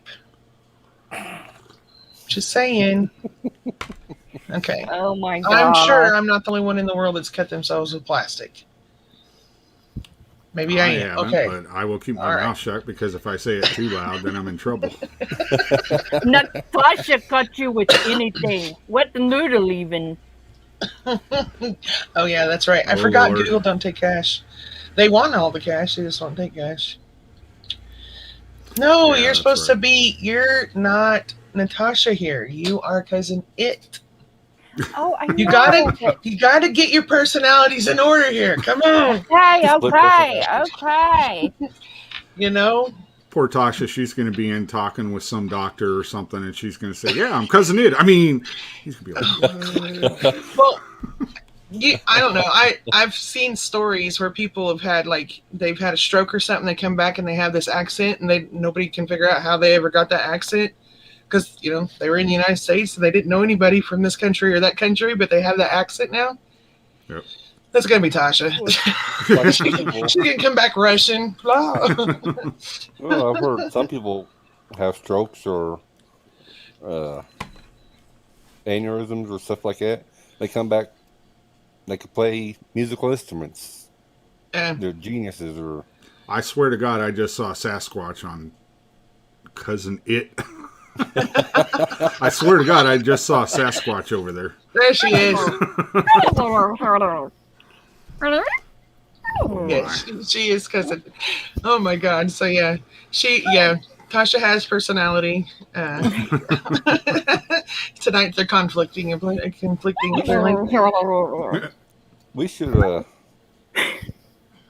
dare people for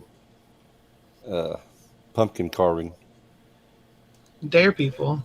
Yeah. You know what I would like to see is Courtney and them dress up for Halloween. Like everybody on the panel be dressed up for Halloween too. I think that would be fun. I'm dressed up. I'm dressed up as a truck driver. See, now he took mine. I was going to say, yeah, I'm going to dress up as a truck driver. That's easy. Okay, but there's different trucking companies, so you can just pick a trucking company. Just don't do Swift, I was going to do or Swift. Snyder. So wished I'd finished training. Yep. Yeah. Fine. I'll dress up as the next door neighbor. Yes, I think it would be awesome. Courtney, I think it'd be so cool if you guys dressed up. That would be so much fun. And then you guys could do you could do a poll in the chat and pick the best dressed costume. That would be so cool. You know what I think? I think Trish should carve a pumpkin with her crafty abilities. I have carpal tunnel. You know it'd take me 6 hours to carve one pumpkin. Come on, dude. I'll get you a small pumpkin. Shut up. Not carving any pumpkins anymore. He just keeps going with that shovel, I tell you. Yeah, I know it. They should have called me a well digger. Oh, now she is the Russian cousin. There we go. She's cousin to It's Russian cousin. There we go. Oh my Lord, I'm gonna need a drink after this. I'm gonna have nightmares and hearing stuff. You know what? She's starting to sound like those little. They're called what? Tribbles on Star Trek way back. You know what I'm talking about? Oh yeah. Yeah. I watched on the original Star Trek. Yeah, Captain T. Kirk. Captain James T. Kirk. You know, he's still alive and he's getting ready to actually go up in one of those. I've seen pods. that. 90 years old. And I'm thinking, Yep. I was always told if you've ever had a broken bone in your entire life, you could not go there because it'll separate. And I'm thinking, how the heck is some 90-year-old going to go there?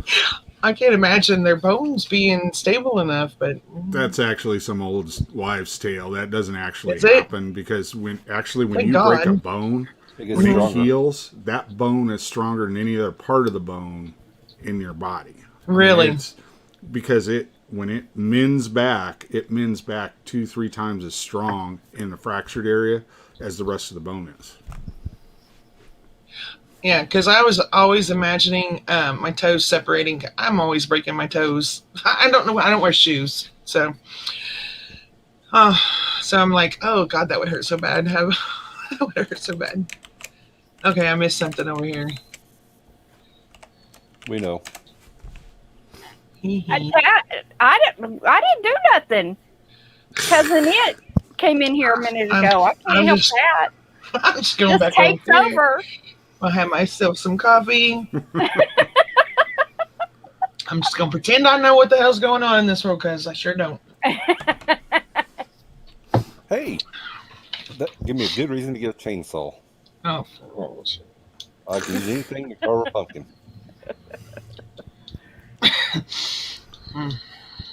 I spent You hours. do have tourniquets, right, Trish? If he's going to try carving a pumpkin with a You better. chainsaw, you better have some tourniquets there. Hey, They've me and a kind of. chainsaws already had an argument. Oh Lord, yes. Yeah. Yeah, Okay. one So nothing.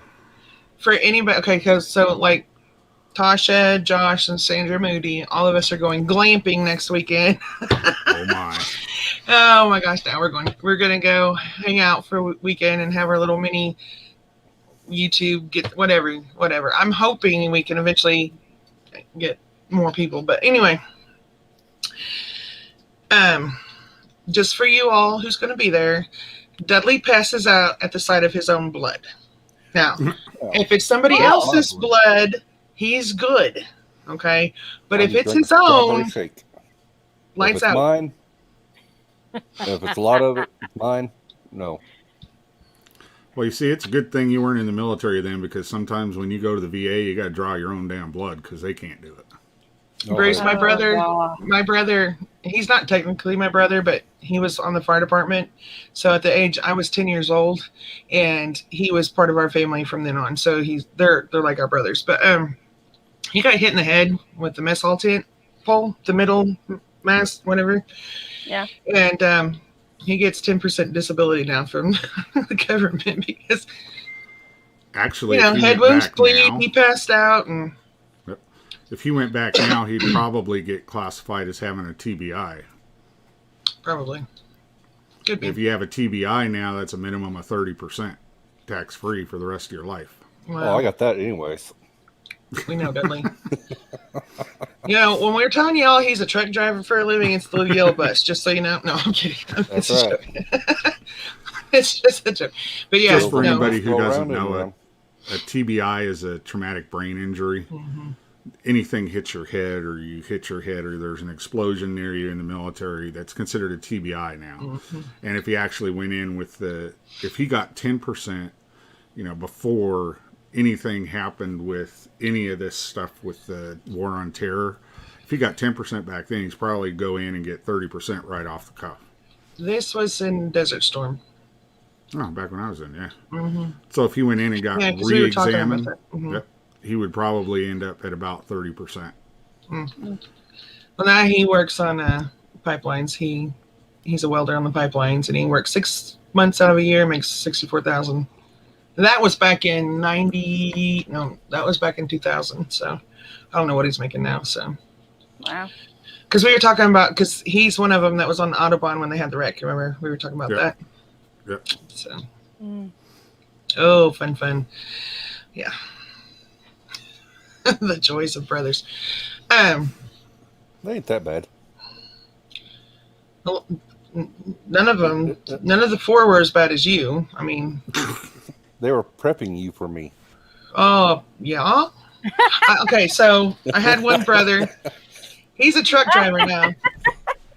He used to sit on me and put his knees on my shoulders where I couldn't move, and he would hawk a loogie and he would let it dangle over my face, Oh yeah, my brothers did that too. My older brothers tortured me. and then he'd suck it up real quick right before Oh yeah. Yeah. Oh. he missed a couple of times. So Oh. and back then, I was a lot smaller than I am now, so I finally figured out how to get my legs to come up around him and slam him to the floor real hard, and I'd come up and punch him right in the middle of his chest. But he was the only one skinny and scrawny enough that I could do that with. The other ones, That reminds me, backwoods. Mhm. They say if you can hit somebody hard enough in the chest, it'll make their heart stop. Well, that's actually, it's a true statement, but it's not exactly like that. It was Like called a skipping a cardiac beat? thump is what it used to be called. And typically, and this was back like in the 70s and to the mid 80s, it would be a doctor typically would do it, but a lot of paramedics were trained in it as well because they were firefighters back at that time. And technically what it is you're basically taking like a hammer hand fist and you hit directly over the heart on the Yes. sternum, and what it does is it causes like a shock to go through the heart, and the heart will sometimes just automatically turn on and be in sinus rhythm. They've stopped doing that because a lot of people didn't understand exactly how to do it, and they would like try and pound their hand through the guy's chest into the ground under them, and they would end up not only causing damage to the ribs but actually bruising the heart, and that's all kinds of extra hurt. Okay. Yeah, it is possible, and if you're trained to medically do it, yeah, you could do it, and a heart surgeon could go over there when they still taught it to them. They don't teach it anymore, but they just go over there, boom, hit somebody, their heart would start right back up. They look at them and say, what the hell's going on? Hey, babe, why don't you come here and let's demonstrate and see if it works? But to stop a heart, I think like kung fu moves or something like that. Try to stop a heart or something. Yeah, maybe. I don't want to do that. But yeah, my brothers tormented me on a daily basis. My dad did too. My dad handcuffed me to the neighbor's kid that I couldn't stand, and that My really brothers pissed me off. used So to. My brothers used to torture me. I always hated when I'd see them watching kung fu shows because I knew they were going to try to practice everything on me. I was their little guinea pig. And I was a scrawny little toothpick back then, so it wasn't like it was a fair fight, people. see, and I weighed 145 pounds back then, so I was toothpick myself. Okay, so my grandpa would always tell me, Trish, the only way anybody can tell you have curves is if you turn sideways. You're like a naughty 2x4. Thank you, Grandpa. Thank you, Grandpa. Damn it, boy. So I was a stick, and so they was always, and I'm sensitive, like I don't want to hurt nobody's feelings, and I didn't want to hurt nobody, and so yes, I'm sensitive, not a snowflake. There's a difference, but anyway. Oh yeah, that's what a snowflake would say. Sensitive. Sensitive. So they was constantly do what, Dudley? I say you get the man bun going every once in a while. The man bun? Yeah. Is that what you're saying? Oh, yeah, that's what he said. Anyways, so they were always after me because I was the easiest one to rile up, right? Mm-hmm. And my brother Jimmy was in karate at the time, and he had just got out of practice, and he came home, and my youngest sister, who's MMR, was digging through his duffel bag for something he wanted out of there, and she found his cup. And she kept walking in the living room. I found a mask. Oh my. And I don't know if you remember, I think it was Eddie Murphy. He done that thing. I don't remember what it was. And he's like, the whole showed him a peds and all that. Do you remember that skit he did? Yeah. And that was back in the mid or late 80s, I think. Yeah. And so Jimmy was laughing, and he's like, and that's a cup, and it damn sure ain't no drinking mug. Oh my God. Oh Lord. So he was trying to teach us some of the moves through karate and stuff too, but that's a smelly mask right there. Let me tell you. Damn, I almost spit on that one. Lord, I think she was probably about 6 years old, 6 or 7 years old when that happened, and it's just like, man, this thing's got a bump to it.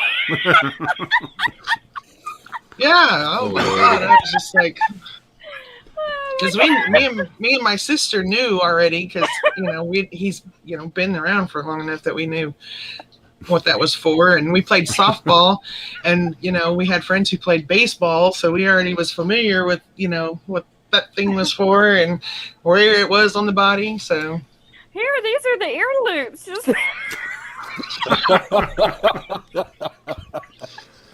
oh my. Yeah, it was. Can you imagine during this whole last year watching this thing, somebody have a jock?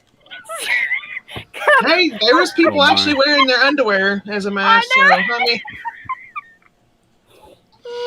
God. Why not wear the mask? Let's just go dig out the grandpa's jock strap and. Hey, we got one. No, it got thrown away, dear. Oh. Do not. Oh, Do not my. come at me with no jock strap. Sorry. Ain't happening. No, You like there ain't it. nothing sexy about that. No. No. Sorry. Sorry. It's like the buttless chaps, you know? Oh, don't even go there. It's after midnight. No, it's not after midnight. Damn it. Don't feed the Dudley after midnight. That's number one rule on this show. No, Dudley. The answer is no. Don't go there. Don't start. No. No, no, and no. Well, she didn't Fat say people no. and I couldn't chaps just start. don't mix. Hey, that would be an interesting costume. Oh, you know, hell. have the buttless chaps and There then you go. the cup on the nose, Halloween looped around the ears. Now, with spandex. Interesting. I vote for Tasha's costume. No. Oh, Lordy. Yeah. Oh. No. No. I got to think of another joke to say while Bruce is getting another drink of coffee here in a little bit. Oh, you can catch me once off guard. Now I'm ready for you. Oh, you're ready? Bring it. That's like when we're driving in the vehicle and my husband decides to hit the brake while I'm trying to get a drink. Blood going up my nose. The professional truck driver who didn't know how to drive a civilian car. You hit the brake trying to clutch. No, he just drops the clutch. Oh, So your head banging down the road. Trying to catch up to itself.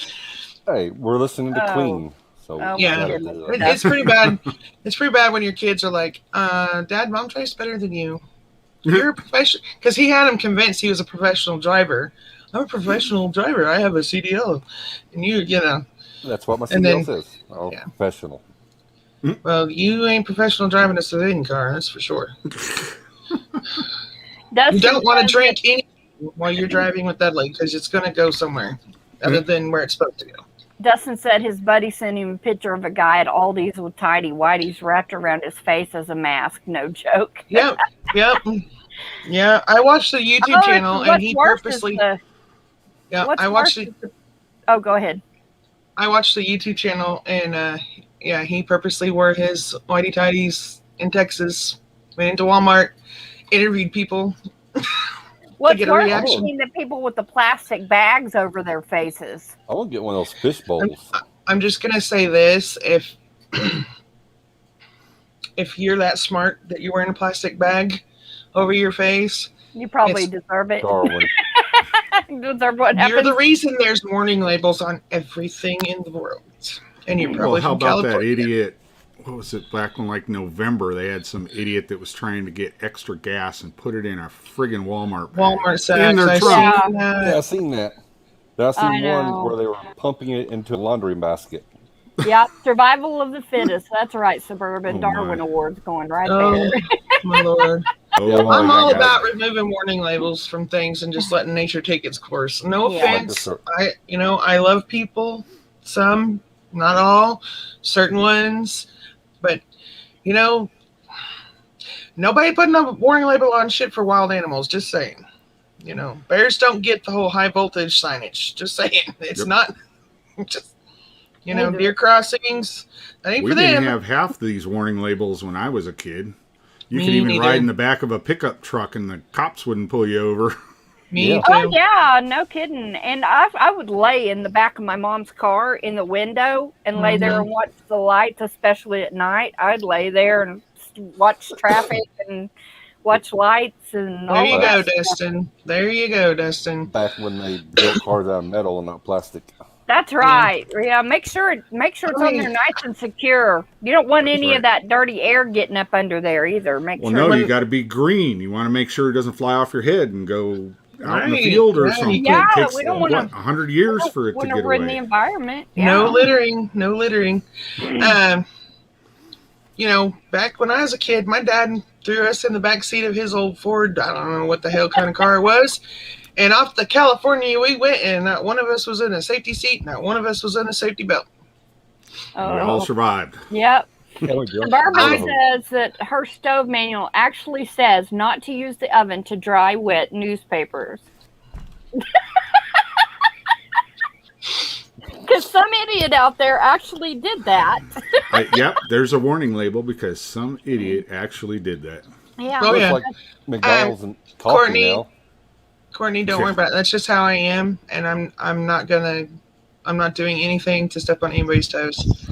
Yeah. So, Absolutely. and I didn't ask Bruce before you, just because, to make sure for you. It was I don't have a way of contacting you, and so I was just hoping that he would maybe relay it to you, and then you guys could go from there, kind of thing. So, but I'm not that kind of person. So, okay, so. Right, Emma? Nice and confusing. Well, it's like California. They Oh, yeah. banned plastic straws wrapped in paper. So now they got paper straws wrapped in plastic. I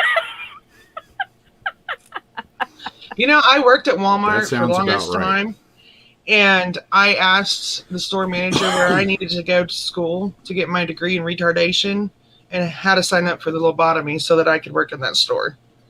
Yeah, because I'm that bitch. But yeah, I did, because it was stupid. People are... yeah, it was just... yeah.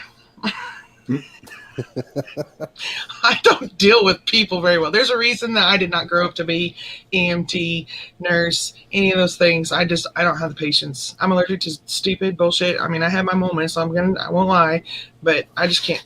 I can't deal with it. I absolutely am allergic to stupid too. But Uh-oh. until that point, I'm good. I can sit there and, take care of somebody. But once you get stupid on me, then watch out. Yeah. And when you've rolled up on a wreck where a child has been ejected from a vehicle because parents were holding them in your lap, nice kind of goes out the window. Nice goes out the window. Yep. So, and I told my dad, because my dad's like, well, why don't you do this? Why don't you do that?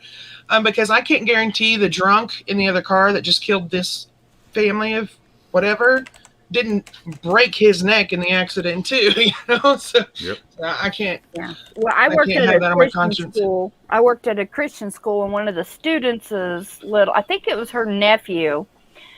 She would bring him up to the school a lot, and he was just like 6 months old, 8 months old, something like that.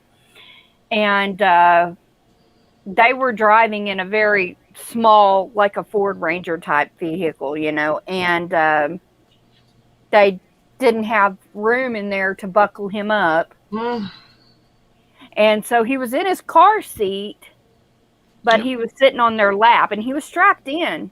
But a vehicle went through a stoplight, plowed into them, and he flew out the window in the car seat, and it's still, we lost him. And it was just heartbreaking. It's like... It is. Make 2 trips if you need to, people. Don't be... Right. My dad's worked accidents where they've all been buckled in and things happen, Yeah. But something that all because a dog ran out in the highway. Yeah. Yep. I got a rule. And that's what caused it. Dog ran out in the highway. This car stopped. So they slammed on their brakes. Truck behind him didn't see it, smashed into them, and the little boy went out the window. So, yeah. We've all been taught that, to go ahead and run over the dog or whatever, like as a safety issue. But you just, it's a knee-jerk reaction a lot of times. So people don't, it's just automatic, and they don't think about it. And Yeah, my wife had to get used to that, because when I was driving a big truck, one of the first things they teach you in a big truck is if a dog, or even if it's a deer or an elk or whatever, hit the damn thing, because if you start dodging and weaving in a 53-foot long trailer, you're going to end up jackknifed on the side of the road and probably take 5 or 6 other cars out with you. So hit the damn thing. You may have to pull over, but guess what? You're going to be alive. You're not going to kill anybody else, because that would suck to live with. So and it's cheaper to fix a fender than it is a road truck. Yep. I was working at a convenience store, and the way it set was the highway was up, and there was a big drop off, and then the parking lot and our gas pumps and stuff. And it was Sunday morning. Church had just let out, and this trucker was coming down the road, and right where the intersection happened to be was right as you come up the hill. so you can't see until you get to the top of the hill, and these cars just shot across the road, and he slammed on his brakes. Dudley Wiley, I'm gonna kick your ass. Yeah. But he slammed on his brakes, and his trailer was empty, and it went to just everywhere. And he come down that ravine, and he was headed right for those gas pumps, man. And I was running to the back of the store trying to get to the gas pumps because I was like, "Oh shit!" I thought we were going to blow up, but luckily he got it stopped. But he totaled his truck. So, and a lot of people were like, "Oh, it's the trailers that are heavy that are a nightmare, and then those light ones will get you." The heavy light ones are worse. Yep. I picked up a load of, it was that, not fiberglass, but the styrofoam like you would make a cooler out of. Oh, yeah. But they were big, long, like 16-foot long pieces that they would use to insulate houses. Yeah. I picked up a load of those in Oklahoma somewhere. It was out in the middle of nowhere. I had to go down a dirt road like 3 miles to get to the place. Get there, come out, and of course it's one of those lovely days in Oklahoma when they have like 60 or 70 mile an hour winds and you're trying to drive down the road. I was going down the road almost sideways trying to keep the thing on the road. So that was you I passed. Okay. No. Yeah, that was probably me. Yeah, I'm the one that was saying, "Hey, what are you doing? I'm trying to use the road here." So it drives me crazy. People that want to be right up on the tail end of a semi. I'm sure Dudley has experienced this a ton too. My husband drove a truck, and he drives one sometimes for the people that he works for. But people will get right up to their bumper, and they don't realize it takes them longer to stop because they're heavier. Okay, It takes them longer to stop. You can't see in front of them to see what's going on in front of them if they're going to have to stop suddenly or brake or whatever. And then the people that don't want to stop back away from the stop sign so that the truck can pull around on tight corners and things like that drives me crazy.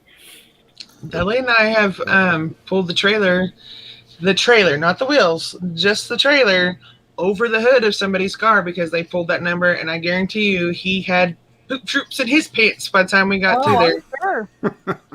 I didn't touch the car with it, but didn't touch the car, but had about inch clearance. Yep. There's common sense is out the window for some people anymore.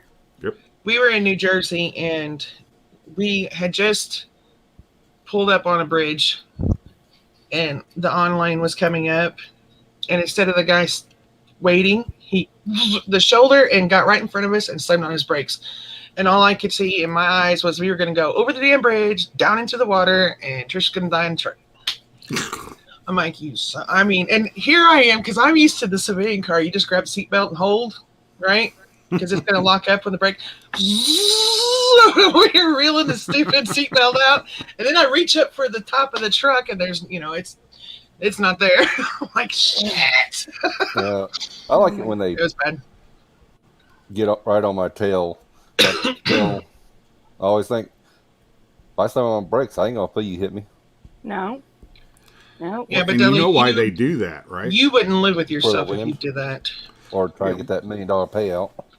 Well, no, there's another reason, because they had some idiot that told them that it's just like in NASCAR. You can draft up behind a truck and you're going to save yourself, 5 miles a gallon on gas or something. It don't work that way.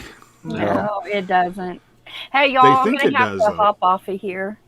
Okay, Miss Sasha, we love you. Sasha. 3 hours staring at the screen is probably about all I can do tonight. Sorry, we got talking and No, it's okay. No, it's okay. I enjoyed it. I had a lot of fun, and it was a great conversation. And Bruce, I'll email you on that. It's 7 Central on Wednesday evening. So, 7, 8. So, are you going to start that again? Okay. You getting ready to start that again? Are you getting ready to start that up again? Yeah, I'm gonna start again this Wednesday. So. And then after we get back from our camping trip, the weekend after that, we're going to start doing our chronic pain illness support group too. I think I'm going to do it on Saturday afternoons. So after I find out, make sure that I'm not messing with anybody else's times and stuff. It's either going to be Saturday afternoon or Sunday afternoon, but I have my Sunday afternoon decompression time that I'll start back also, but it won't be this coming Wednesday. It'll be the following, or weekend. It'll be the following, but this Wednesday, is when I want to have Bruce on if he's available. So, Cool. All righty. Well, I love y'all. Good night. Good night. Night, Thank Tasha. you. Oh, Thank you. Cousin It says good night too. And so Oh, good night, Cousin It. Natasha too. Okay. Good night, Natasha. Good night, That's Vidania. Emma. We love you too. Emma's going to bed She too. said she's gonna go drink. She Wow, cut herself okay. off. Wow. No, we had, I think the worst one was Hobby Lobby. Hobby Lobby pulled off and cut Lily off. We were in, I can't remember if we were in Ohio or Pennsylvania. Somewhere in there. But that whole highway that runs through Ohio, Pennsylvania, Idaho, all the way over to, what is I-80. that? Yes, I call that Dead Man's, Dead Man's Road. Every weekend, every week, there was like 3 or 4 fatalities on that. And I'm like, for 3 weeks in a row, I'm like, what the hell? It was crazy. I hated that highway. I hated going down that highway. Well, and the other thing is we would always get people, because it actually clipped the corner of our county where we lived there in Pennsylvania when we were still there. Mm-hmm. So every once in a while we would get like really thick fog that would come down the Allegheny River, and that was far enough away from us that we wouldn't get called, but sometimes the fog bank would get so thick that the cars would slow down so slow you'd end up with one of those 200-mile wrecks because everybody's plowing into each other, and then they'd end up being all the way down to where we were. So we'd get calls from the southern part of our county to go all the way up to the north, get on the I-80 and head east because we had to go help. They had so many cars and people that were hurt that they needed like 5,000 firefighters, and they're trying to get everybody from everywhere to try and help cut these people out, to do all that stuff because they just boom right into each other. Boom, boom, boom. Like a train wreck. Oh, I don't know. We came through there one time, and this was before they started the e-log and the actual hours, you know. Yep. And somebody, I don't even know, we were coming back, so we were headed west, and somebody, I don't even know how this happened, but they drove through somebody's camper trailer while they were going down the highway. I mean, this camper was all over the damn place. It was like, holy crap. I hear you there, Dustin. When I was doing OTR, I always ended up getting the northeast runs because I was the only one that could get to all these little places in New Hampshire and everything where you can't get there from here. Mm-hmm. Yeah, I would always get those, and they didn't have directions and everything, but I was the only one that would get up there, give them a call. Oh, yeah, okay. This is how you go, and this is where you're going. And there were a few times I was going down roads they told me to go down, and there'd be like a dump truck coming at me, and I'm in an 18-wheeler with a 53-foot wagon behind me, and he'd sit there and look at me like he wanted me to back up, and I'd be like, poof. Sorry, Charlie. I ain't You're going to take this thing through a snake road backwards. It ain't working, buddy. That's how Dudley ended up in Canada. Oops. That was about, was that 6 hours total? Roughly 3 hours in Right. Canada side. When I 3 first hours. started driving, they had a route that went from Lexington, Kentucky, up to Magog, Canada, which is all the way up in the Arctic Circle in Canada. And it was like a full day ride. We could drive up there in the first day, and then we'd have to sleep there at the facility. We were picking up the rubberized things that go on the window for the weather sealing. We were taking empties up to them, then they'd load us down with the actual parts, and we'd come back down. It was about a good 10-hour drive each way. So we were doing that, and we were coming back, and this was the first night that I was driving with a trainer, because I was still in training at the time to drive a truck. And he noticed all of a sudden that, the truck was like riding on the right breakdown lane because we were hitting all those rumble strips. He wakes up and looks out the thing. And when you looked out the front window, all that you saw was a screen of white in front of you. He looked over at me and said, "You okay?" I said, "Yeah." He said, "You're doing a good job." He closed the thing. He went back. He said, "I don't want to know." That's me. Yep. We had to go up, and I don't even know the name of the road, but we had to go up this road in Georgia. And basically somebody had taken an old chicken house and converted it into a window manufacturing thing. Mm. And we were on some goat trails in this truck, and he was going as slow as he could through these curves up this mountain to get into this place. And I was like, I'm going to lay down. I couldn't do it because he was having to go way over on the other side, and it was around the curves, and you couldn't tell if somebody else was coming. And I was like, oh, for the love of Pete. So I had to go crawling to Monk. Deliver windows out east, Austin, all that all the time. She loved Philadelphia when I had to go downtown there.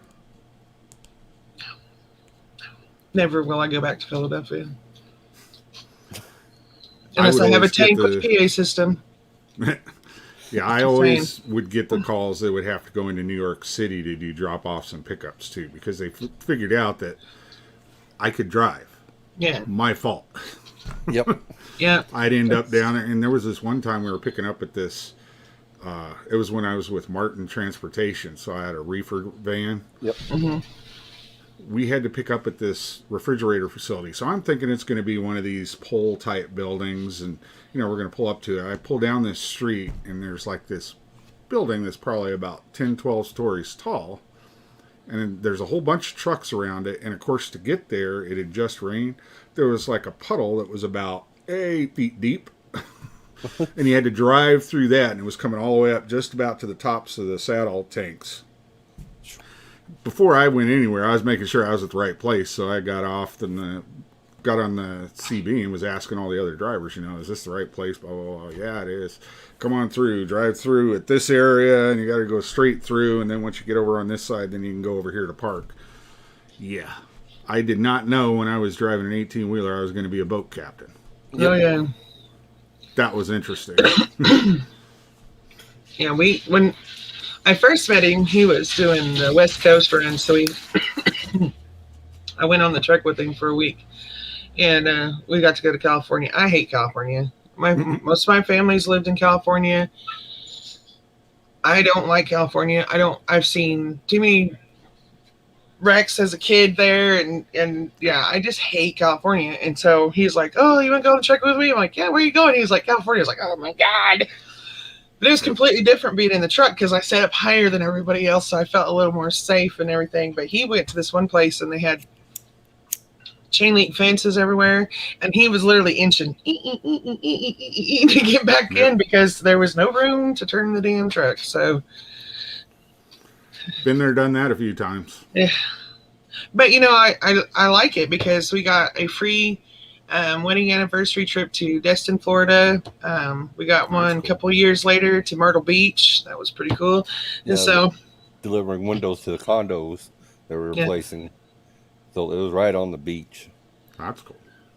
And when I delivered the windows, it took them anywhere between 8 to 12 hours to offload because they hand unloaded each window. okay. What is Suburban saying over here? Yeah.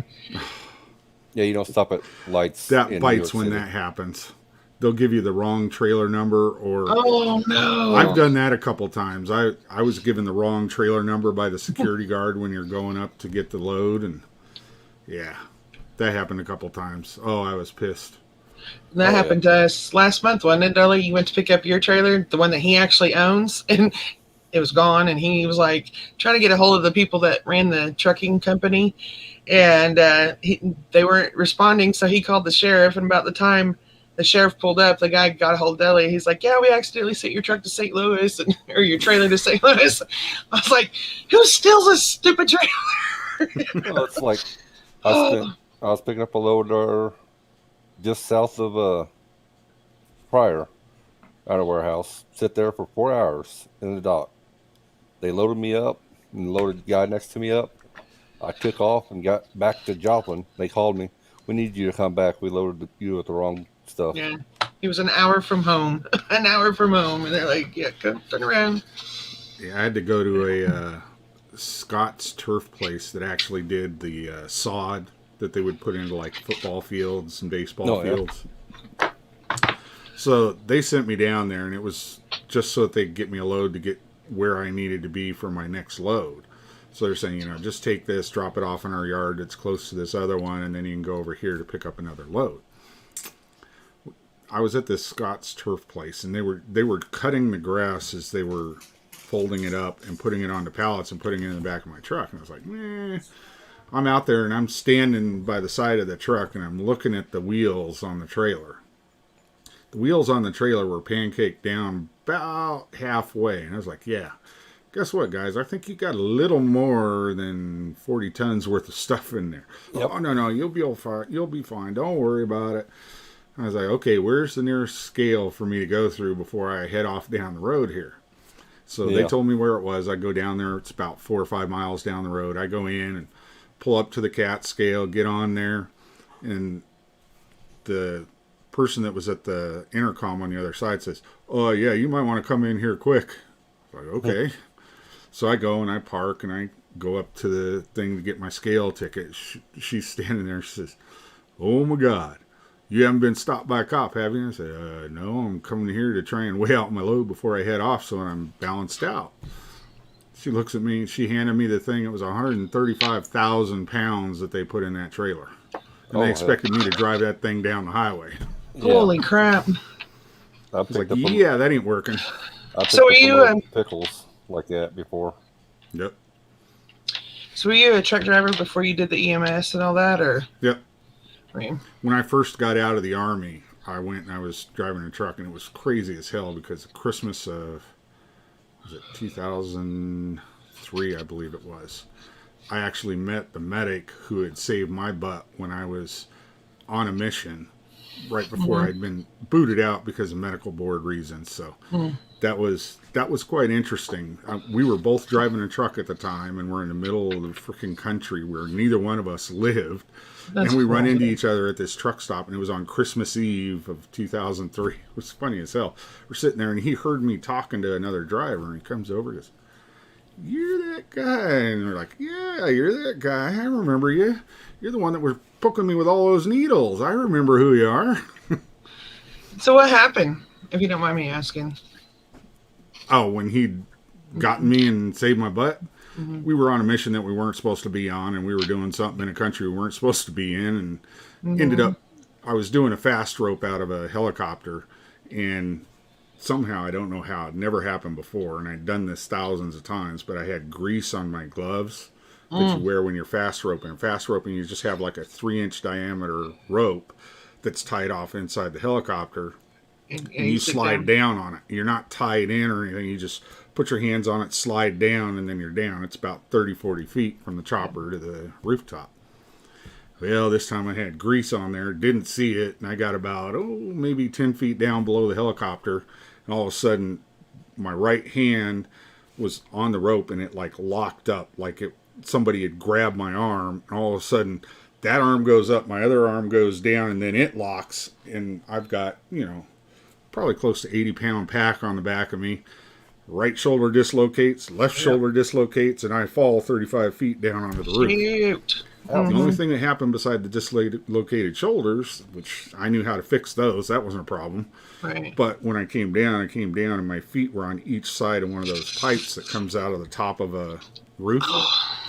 But my foot on the right decided it didn't like where it landed, and it rolled over to the right. And then, of course, what do soldiers do when they come down and, they think they made noise and somebody's going to start shooting at them?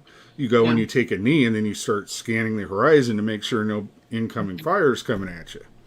Well, my foot was rolled over to the right, and then I rolled over forward on it because I was amped up because I'd just fallen 35 feet. Yeah. So the guy that was with me comes over, and he says, you all right? And I said, yeah. I didn't see my ankle at the time. Yeah. He grabs my Alice gear, throws me on my back. And he says, where's the med kit? So I had it on my left side. I said, it's over here. He goes over and he gets all 3 morphine injectors out, hits me with all 3 of them. And look at him. I'm like, what the hell are you doing, man? Yeah, I fell off the thing. I'm fine. So then I look down and I'm laying on my back, and my toes are pointing down toward the roof on the right side, and they were pointing up the right way towards the air on the left side. I was like, that's kind of odd. And then I went out. Yeah. Yeah, that was damn. So, I mean, you didn't have bones didn't come through or anything, or? Oh no, but it was a complete compound rotational fracture, and they had me at the USS Mercy that was off the shore at the time, And I woke up and I figured, Oh, they'd God, that probably makes cut my my legs hurt. foot off or something. Yeah. Because all there was this little tint over where my right foot should have been. And I was like, oh, God, this is going to be good. But what they did is they didn't know how to fix it. But Oh. I was actually at the time stationed in Germany, and the hospital where I was going to be sent to, Yeah. right next to my unit, actually had one of the best orthopedic surgeons in the entire U.S. military at it. So they decided they were going to just put me on a transport, get me back to Germany, so I'd go back to that hospital and he could look at it. And they actually used coral reef to rebuild my ankle. They Oh, took wow. the shattered parts out, used coral reef to do it, and I was like, okay, now I got to come back in for another surgery. He said, no. Once your bone grows back into all the little intricate pieces of the coral, your body absorbs it and you piss it out. So you ain't got to see me again. I was like, really? That's awesome. I've never heard of that before. That's awesome. Yeah. It was still something. I'm sure now it's probably been authorized and they do it at trauma centers. But at the time, he was still testing out the procedure. But he was in the military as a doctor. Yeah. So if somebody had a severe injury, they just said, okay, go ahead and try it. Because, if not, we're going to have to cut the foot off. So right. Well, and you're your government property anyway. So exactly. Yeah, a lot of people don't realize that about the military either. They're not individuals. They are government property. They're no different than a boot. Yep. So yeah, my brother had to have a rod put in his leg between his knee and his ankle because it shattered 7 times on the Autobahn. So he probably would have appreciated the coral reef, but oh yeah, he's got the cold metal instead. But well, and it was just this doctor that he was actually a reservist and just happened to be at the hospital for his reserve time when I had this injury that was halfway around the world from where I was supposed to be. And of course, they called my parents, just told my parents, oh yeah, he had an injury, we got him at the hospital, he's fine. Yeah, I was halfway around the world from where I was supposed to be. And, of course, they didn't know that because when we were calling them on the phones that were on the base we were on, the phones were saying we were in Germany. yeah. The military was good at doing stupid stuff like that. Yep. Right, well, like, how did you get hurt? What were you doing? And I was like, can't talk about it. Sorry, Mom. There's a lot of that. You had a training accident. Exactly. It was a training accident. And that's why they were both curious because they knew I was not accident prone. They're like, what the hell? It was an accident that we was training. Yeah, my brothers were over there when I don't know how to put it. So one would go in and do a sweep, and if there was anything that needed detonated, they would mark it, and then my other brother was in the unit, they would come in and they would detonate. Combat engineer. So that's what they were doing. Either that or EOD, one of the two. Yeah. So that's what they were doing. They were going house to house in SA. I'm just going to say that because I don't know how glitchy that's going to make everything, if you know what I mean. And neither one knew the other one was, they were there, that close. But they were. Sounds about right. Yeah, because they were in different units. But one of them, I believe, and I'm not 100% sure on this, but I believe one of them was there because I remember them talking about taking in people walking up, surrendering, but I believe they were when the voice of God was used. Do you know what I'm talking about? No, that doesn't ring any bells with me, Okay. but that could have been before or after. I just wasn't involved in that. Mm-hmm. Something about where they thought they heard God talking to them, telling them to surrender. So I don't know how true it is, but yeah, they were. Yep. But and then see now, okay, fast forward, 100 years, and my brother-in-law was sent over. First, he was in.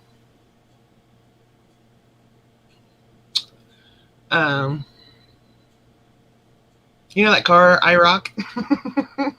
Yep. Z28, isn't that right? Right. Yep. And then he got sent over to, the dog Afghan. Yeah. And so, and it was there, and his convoy got blew up. Luckily, it went off right between the two trucks. So he had like the percussion of it, but no actual injury. They couldn't hear for like 3 days and ringing and all that fun stuff. So, but Were they at least in the MRAPs or were they just in Humvees? They were probably just in the I think Humvees. Bob was in the Humvee. Okay. MRAPs are those big ones that look Right. like the ones that the police departments drive around. The reason they have those Right. because they had excess of them and gave them to all Yeah. the police No, departments. and see, and the other thing, everybody kept telling me not to worry, not to worry. Good night, Suburban. We love you. Thank you for Good night, coming. Suburban. Night They Suburban. kept telling me not to worry because okay, so my brother-in-law was a Marine, and but he was a radio man. And that's one thing I remember hearing from the talks with my dad and other people with Vietnam was they're the number one target. You take them out and they've lost comm.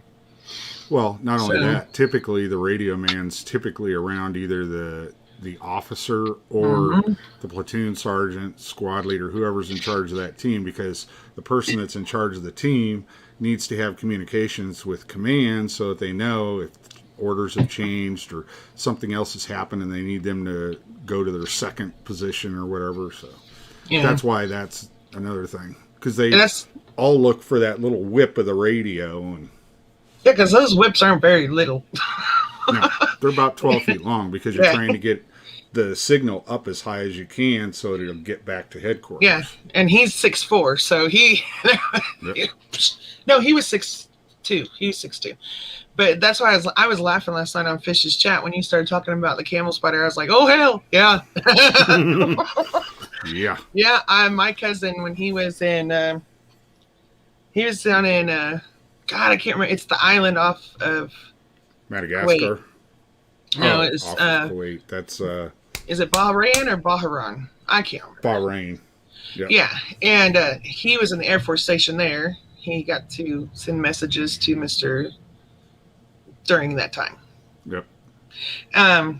So, yeah, he sent us a picture home with one of them, and the body was in the helmet, and the legs were touching the ground on the outside of the helmet, and I was like, oh, hell no. No. No, I don't want to see that, so. Yeah. But we didn't like playing with them. Oh, I imagine not. Well, okay, so what my one brother said, they would bury themselves upside down in the sand, and when they'd feel the pressure, like of the camel or whatever, and take that camel right down. And I was like, oh, yeah, no. Yep. I don't know if they were just trying to scare me or what, but no. I don't know. I never cared enough to learn anything about them. If I saw one, I opened up on it, and I didn't give it. Who heard? I was putting 5.56 in it. I would be creating new pooper troopers. I'm telling you. Yep. No, I mean I have my pet house spider. His name's Charlie. He's a little Garden jumping spider. spider. No, he's a jumping spider. Oh. No, the kids named the garden spider Charlotte. You know, Charlotte's way. But I'm good with them. You know, if you're a recluse, you're gonna die. If you're a black widow, you're gonna die. But everybody else gets to live. That thing, I would have died. You in, I'm out. No, Yep. thank you. So yeah, I was laughing last night when he was talking about that. I was like, I knew exactly what the hell he's talking about. Yep. We hated those things. And that was in Desert Storm 1, the original version. Yeah. So nobody that I knew of in the military had ever experienced that, unless they were in one of those small units that had been cycled through Saudi Arabia to do some desert training. They did that with smaller units every now and then, but Yeah. for the most part, most of the people that were in the military at that time, back in the early 90s, late 80s, early 90s, had not been in the middle of the desert in Saudi Arabia before. Right. So when we saw these damn things, I thought a damn camel was coming after me. I go, what the hell is that? No shit, man. I would. Yeah, no. That's Dudley had caught a tarantula here in Missouri. It was going across the road. He caught that, and we had that for the longest time. You know, and so those don't bother me or anything. But seeing the picture of that, I was like, That's about like those old coconut that thing came crabs. from Mars. Yep. Do what, babe? It's about like those old coconut crabs on the island. How big they are. Yeah, and those things are nasty too if they bite you. They're not Really? nice. No, I don't like those things. See, my dad was he was getting ready to go over to what did you say, Bahrain? Yeah, Bahrain. you're talking about the Bahrain. Yeah. Yeah. Yeah. He would have been on the same island as as his nephew if he would have went over. We had just finished out all the will and all that stuff. I was 16 years old when all that was taking place, and he just basically said, "If I die, what do you want, and where do you want to live?" Yep. I'm not lying. So I was traumatized. I'm like, my God, I didn't know if my brothers were alive or dead half the time. My cousin, I didn't know if he was alive or dead. And so now my dad's going, and I was just like, but Yep. that weekend, because they were already on call, they were on standby. He had his bags ready, and it was that weekend after we had sat down and did the whole will and everything that they said no, they're bringing them all home. So it's like, thank you God. So, but the when my cousin got sent over, because I didn't know my brothers had gone over because they were in Germany. But when my cousin got sent, I was allowed to leave school so I could go say goodbye to him and everything. And that night I made a friendship bracelet kind of thing, all in black for him. Yep. And I didn't take that thing off for nothing. Mhm. And one night I was taking a shower and it fell off, and I just started crying. I was just bawling because that, Yep. and I got out of the shower and I was kind of bummed. I was trying to figure out how to fix it and put it back together, because Yep. I'd never taken it off. So I just basically rotted. And the phone rang, and my dad answered it, and it was a phone call from my aunt saying Tony was on his way home. So I was like, That's it's cool. awesome. It was pretty cool. Yeah. So, and hell, my brothers, we didn't know they were back in Germany for almost a month before. So, because we still thought they were there. I got to head out here, y'all. It's 1:30 back here. You have a great night, and thank Yep. you for joining us. Not a Yes. problem at all. I just got to head out, and I don't want to get in trouble with the boss. No, don't get in Here trouble. and there. But thank you very much. I'm always in trouble with my boss, so. Well, yeah, you dig your own hole. So Yeah, he just thinks he's in trouble. you guys have a good night. And You too. Hopefully you're back on another time too. Oh yeah, you guys just let me know. Send me a message, and I'll come on. You know that. Yeah, I'll just email you a link if you want to come on. Yep. Come on in. Sounds good. We won't be doing a live next weekend because we'll be gone. But I think you guys should talk about like the trucking infrastructure, help people understand better how that all works. I think that would be a good topic. Oh yeah. If you guys don't mind. I did that long enough. I know how that stupidity rolls. I didn't own Yeah. a truck at the time, but Yeah, I know how Yeah. stupid it is. been on all sides of the fence on that one. Yep. All right. Well, you have a great Alrighty. night. You too. See you Yeah, guys good later. night. Have a good All night. right. You too. Bye bye. Bye bye. Yep.